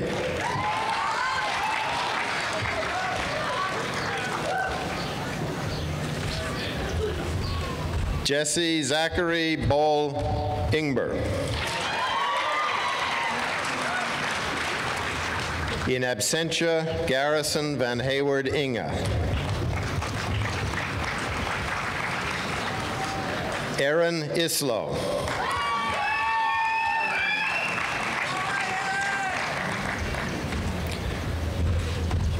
Laura Elizabeth Iwanek.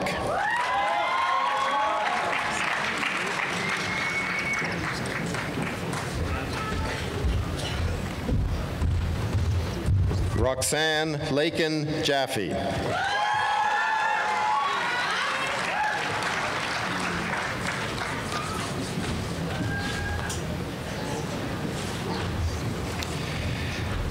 Shanae Adele Jeffers.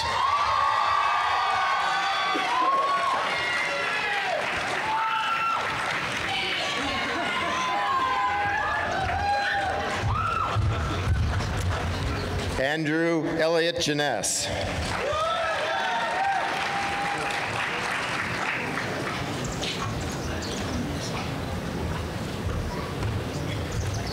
Paloma Eretic.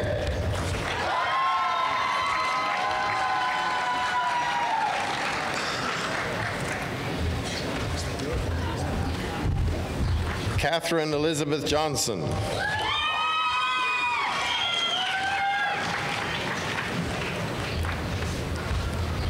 Audrey Elena Johnston.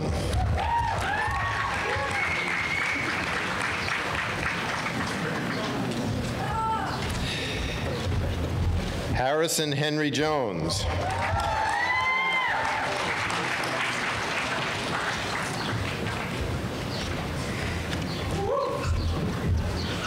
Kira Elizabeth Jones.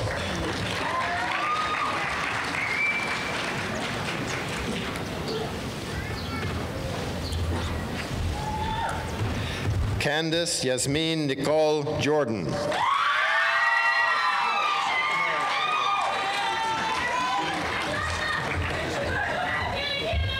Nathan Kaplan Karnowski.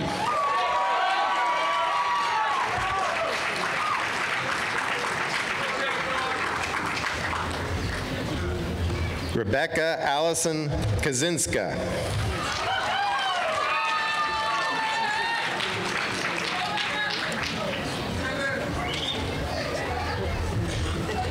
Seth Benjamin Kennedy.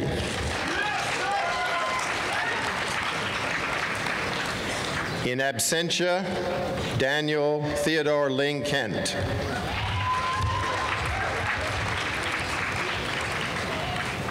Kijin Kim.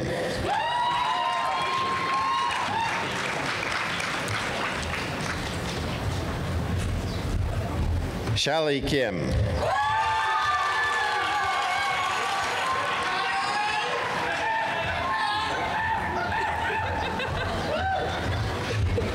Rebecca Lincoln Knowles.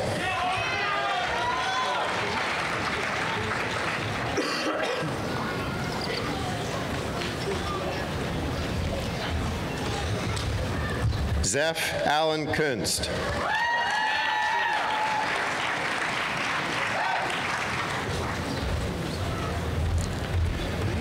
Louisa Ann Kraus.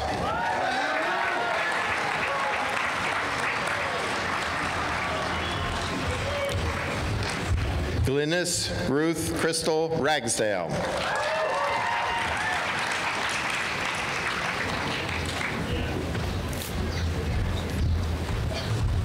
Stephen Jungkong Kwak.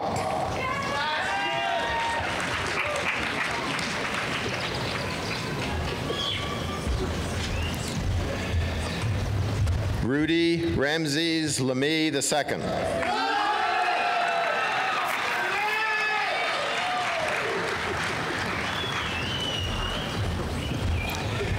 Ruben Helmut Land.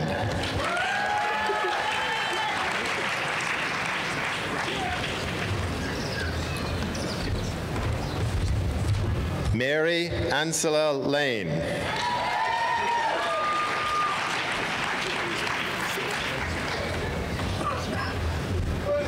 Henry Anson Lanier.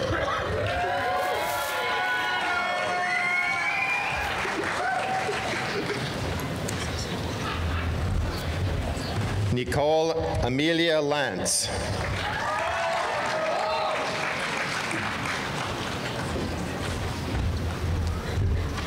Karen Jameson Levy.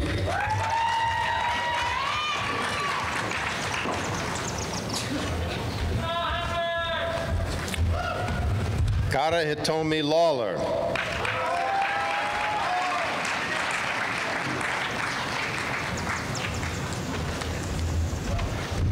Jade N. Lawson.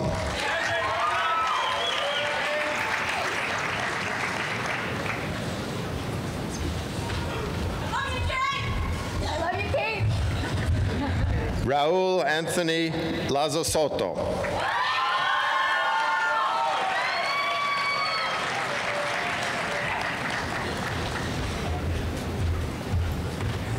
Dylan Saul Lazovic.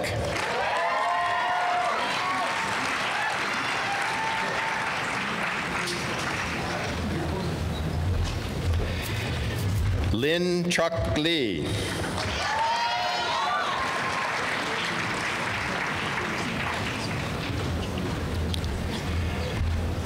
Bertram Mohican Lee, Jr.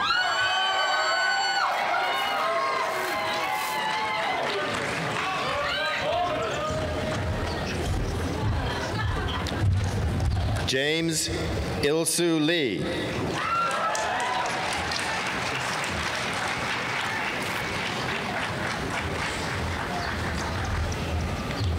Allison Hillary Letts.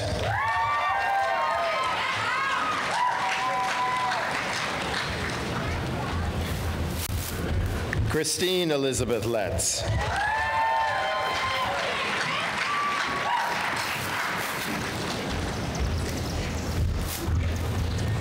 Wynn Evelyn Lewis.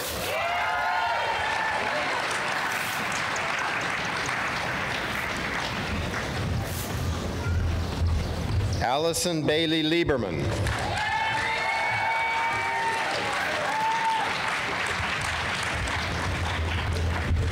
Rachel Lim.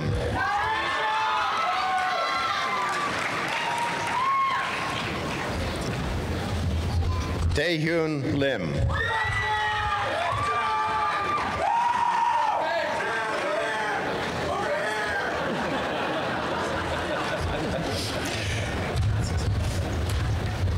Kylie Camille Lipinski.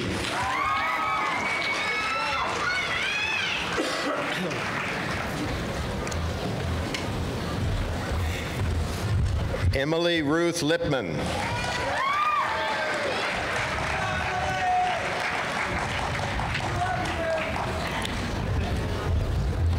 Peter Abraham Fakudaloe.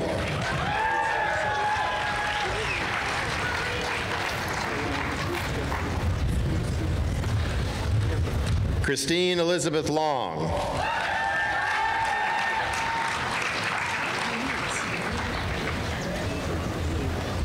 Matthew Hussa Lowenthal.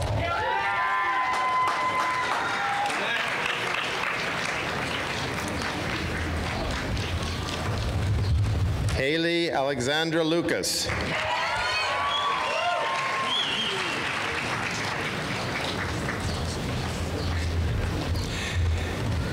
Daniel Levy, Maddie Weitzman.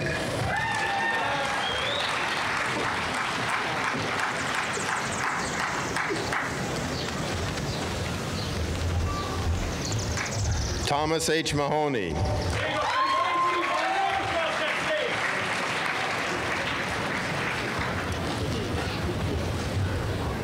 Nicholas Bahan Martin.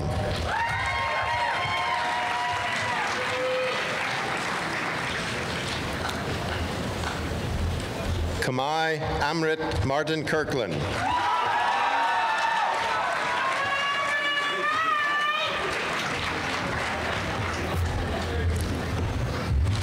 Takumi Llewellyn Holland McAllister.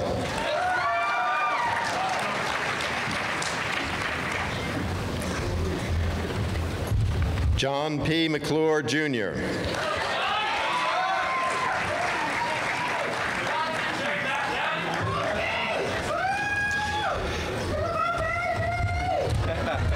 Joseph Hunter McKenna.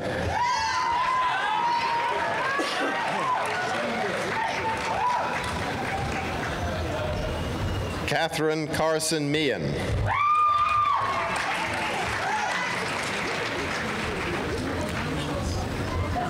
Anna Sarojini Menon.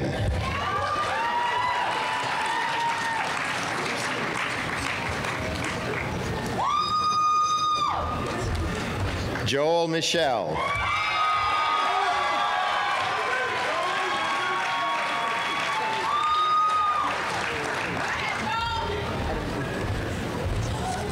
Matthew Cook Milliman.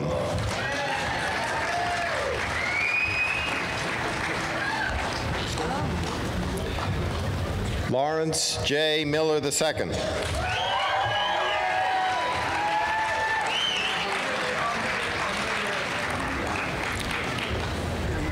Haig Misak Minassian.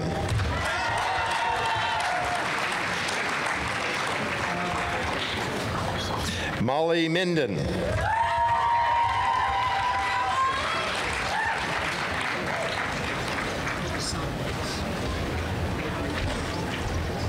Katie Pessy Monroe.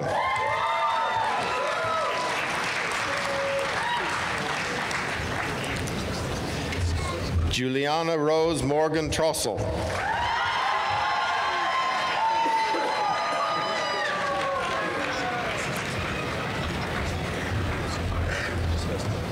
Leland D. Muller.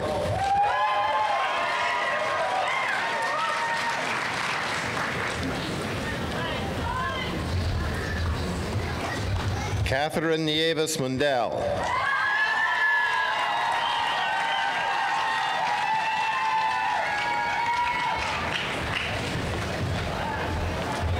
Sarah Eileen Navin.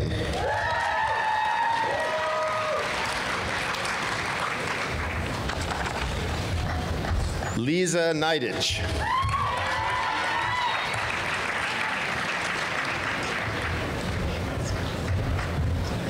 Kelly Morgan Price Neal.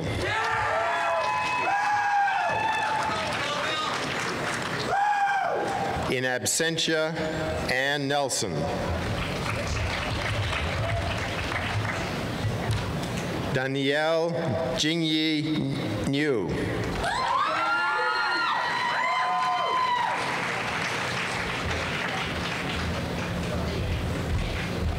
Jacob Fraser Northcutt.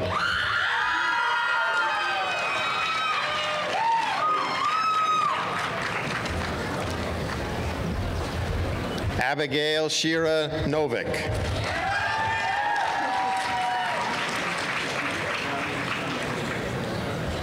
In absentia, Kyle Lee O'Brien. Alexandra Brady Obanda Farrar.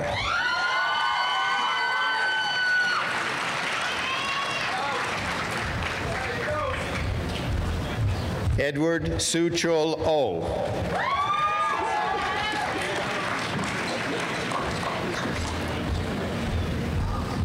Jacob Hale Olshansky.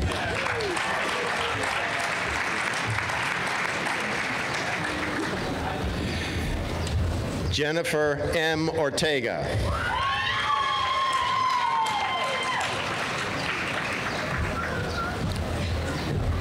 Delaney R. Page.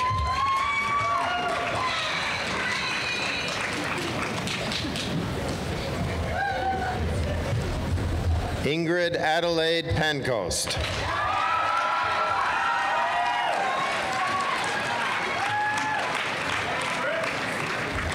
In absentia, Daphne Helena Gavers Paparis. Suan Park.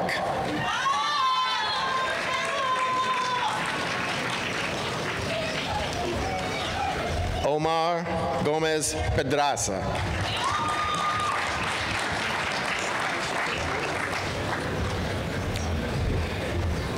Alexa Ray Pesh.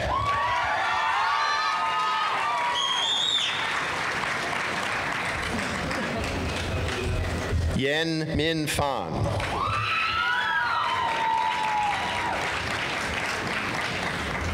Elizabeth Mary Pearson.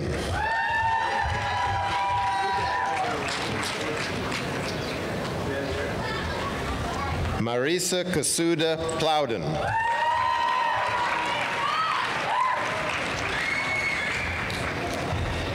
Benjamin Lynn Porton.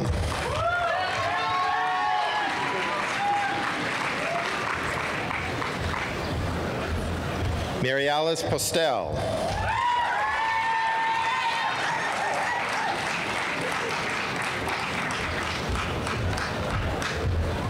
Annie Kathleen Preston.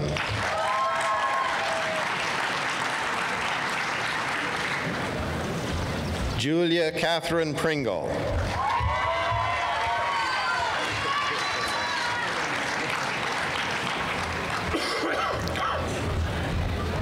Abe Puri.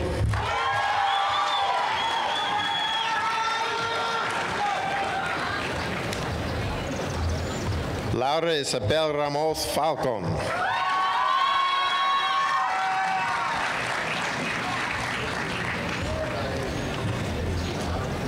Anna Catherine Rain.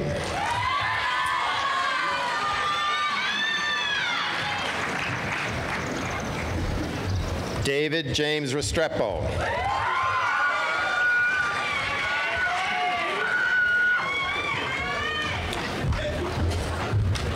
Alejandro David Rettig Martinez.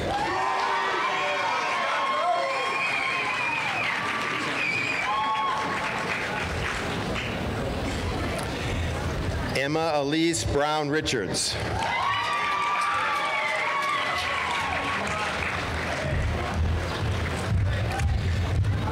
Robin Beth Riskin.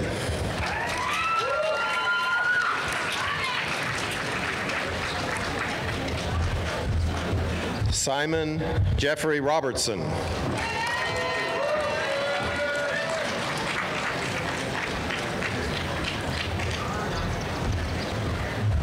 Alethea Rose Rockwell.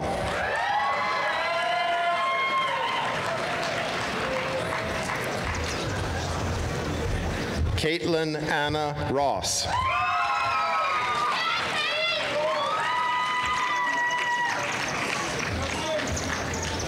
Michael Hart Ross.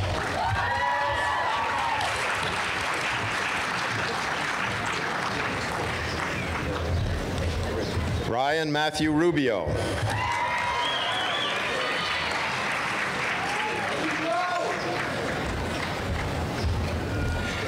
Lindsay Nicole Ryan.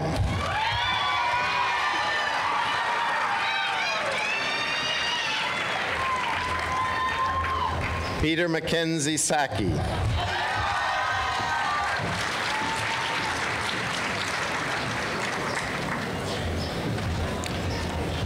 Beatriz Isabel Sanchez Rodriguez.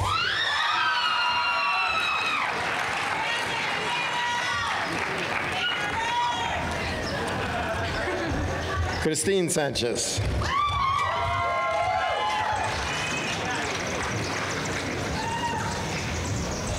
William Ames Sangri.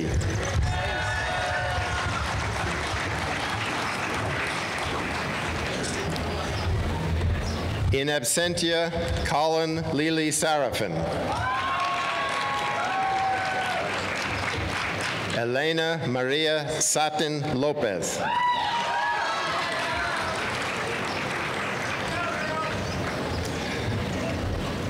Audrey Celine Hannah Saul.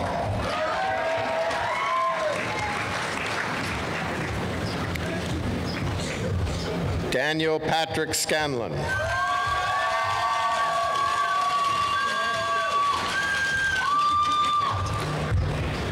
Anna Purdy Shaw.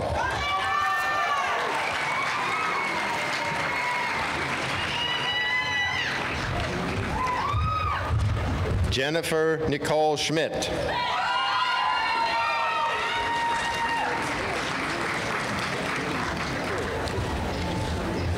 Jeffrey Aaron Schneider.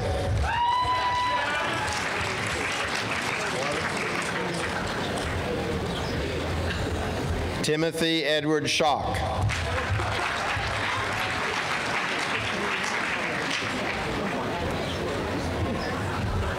Hillary Francis Schwartz.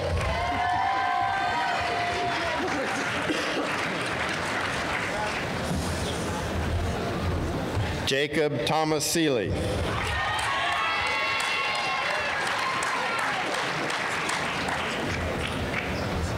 Margaret Braun Seltzer.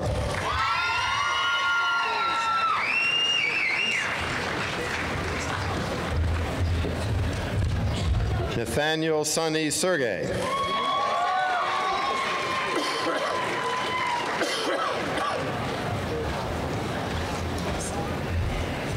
Allison Marie Serpico.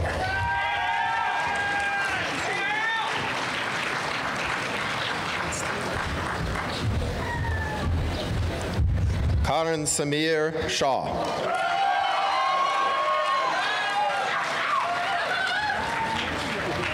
Caitlin Ruth Shank.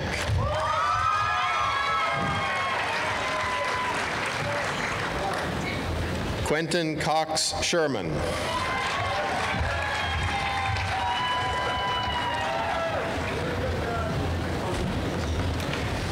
Youngjun Shin.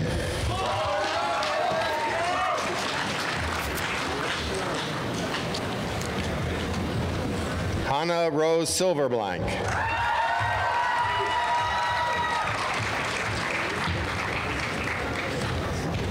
Danielle Louise Simpson.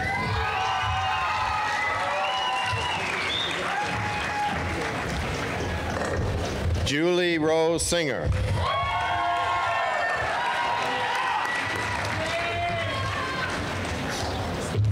Benjamin Isaac Siqueiros.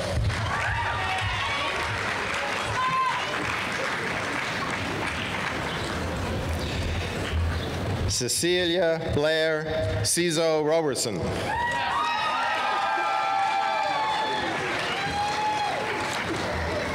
In absentia, Bennett L.O. Smith. Tucker Sweetnam Smith.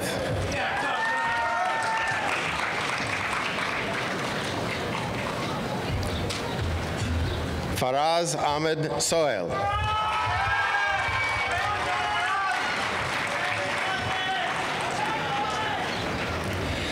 Hannah Maria Solomon Strauss.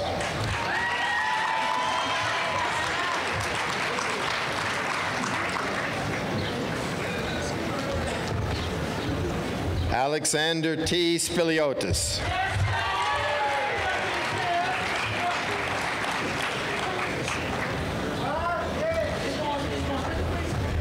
Louise Marie Saint-Amour.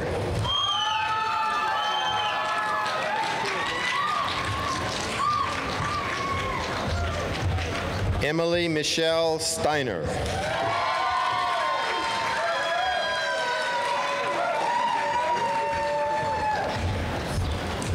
Rachel Marie Stewart.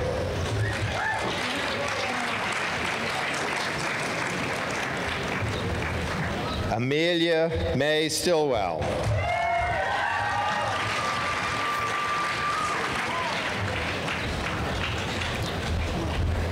William Schwab Stone.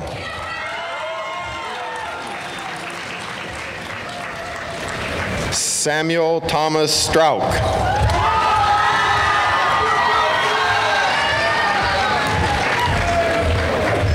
Andrew Paul Sterner.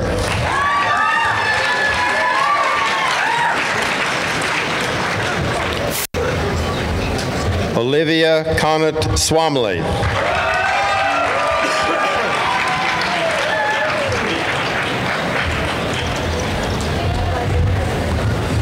Joseph Stewart Tan.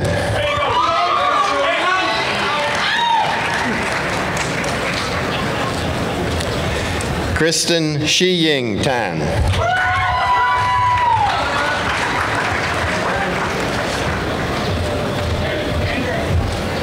Andrew Bear Thompson.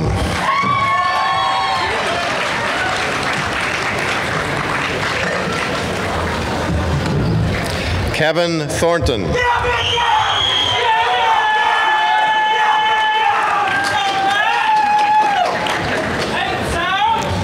David Allen Thorstad.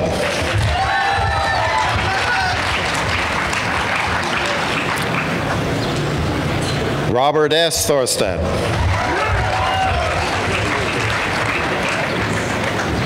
In absentia, Michael Allen Tint. Rebecca Eve Tobin.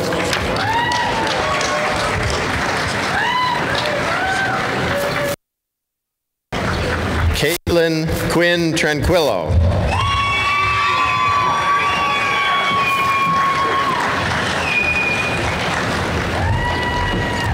Suhavi Tucker.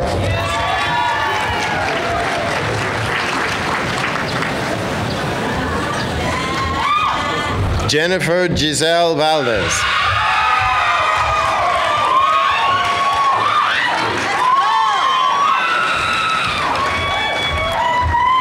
Catherine Van Aken.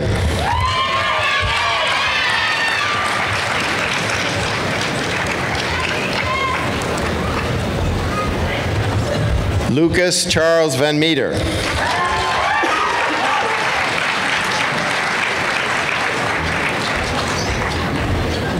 Alexander Hudson Spencer Vargo.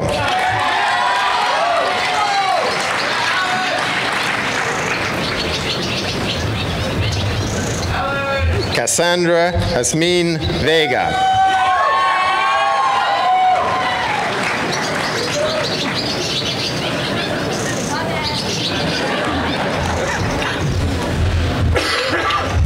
Erin Claire Verrier.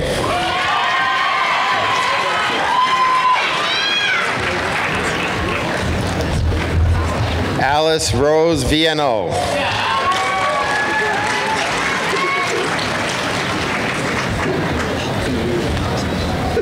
Kenneth William Volk III.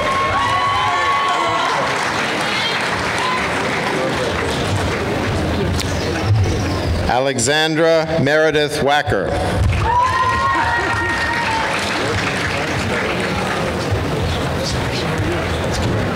Carl Andrea Walker.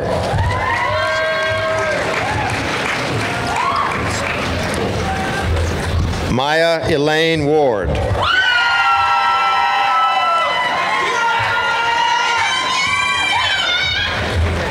Sharon Ann Warner.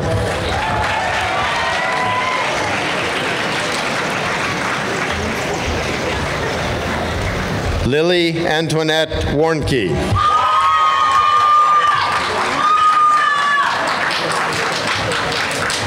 In absentia, Kimberly Lynn Vagel. Joshua Michael Weiss.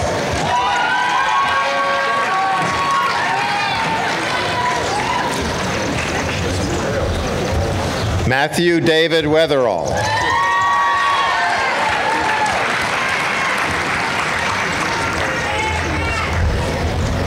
J. Robert Williams III.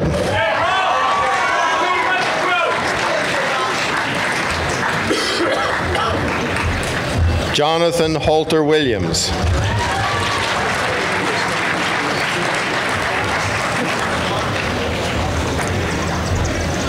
Marcus T. Williams.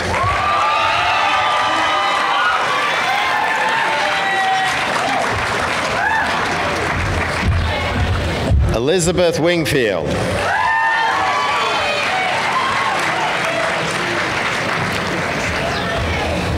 Zachary Christian Warner.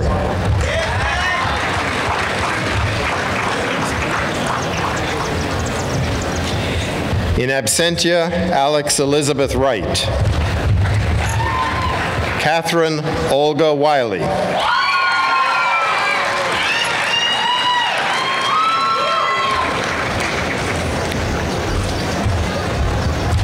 William Weining Shang.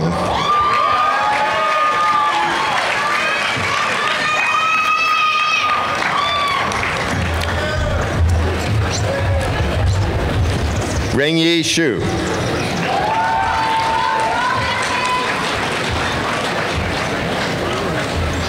Jonathan C. H. Yu.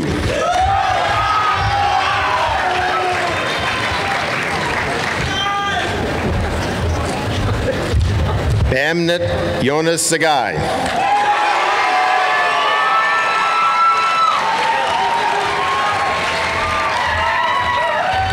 Jennifer Abby Zelnick.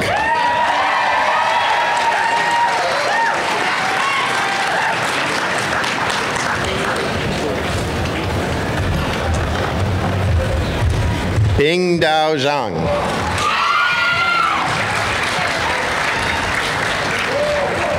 And Jeremy Arizal.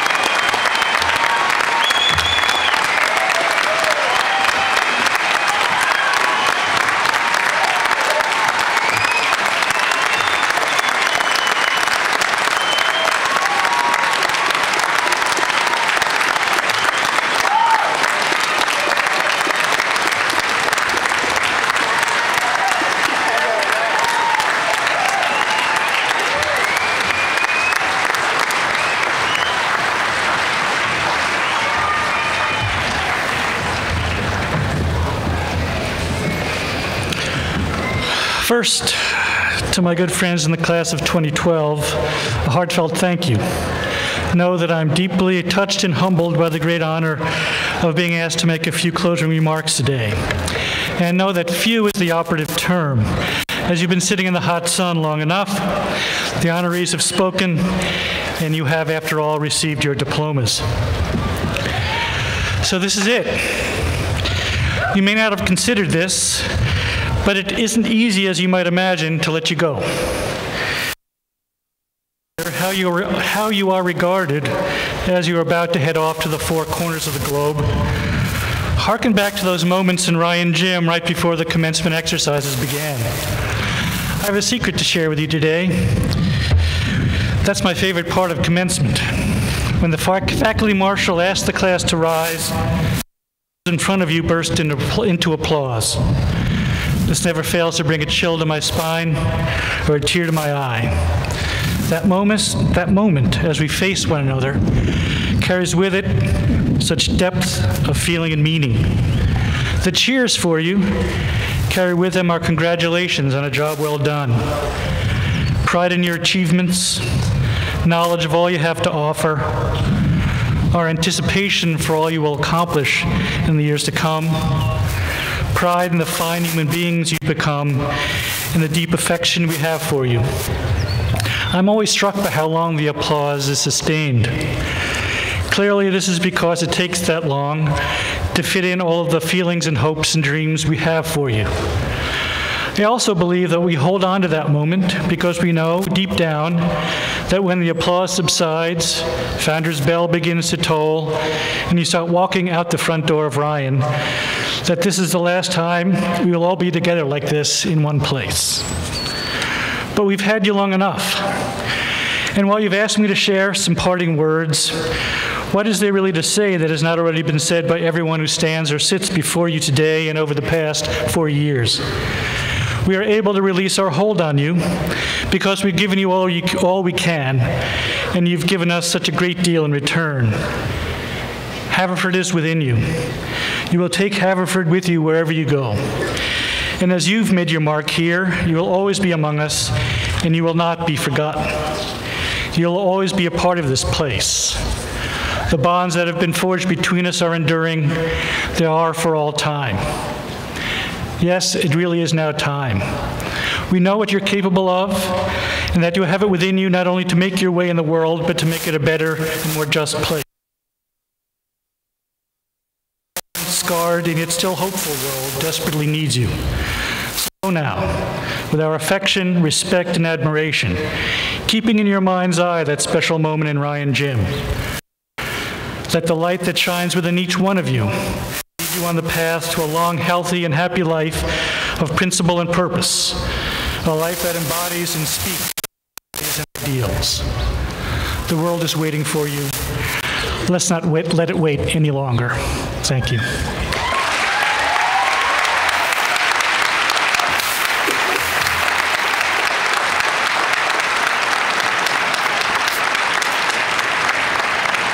Thank you for your presence at these proceedings. Once the platform party, the faculty and the graduates have recessed, then please join us for a reception on Founders Green.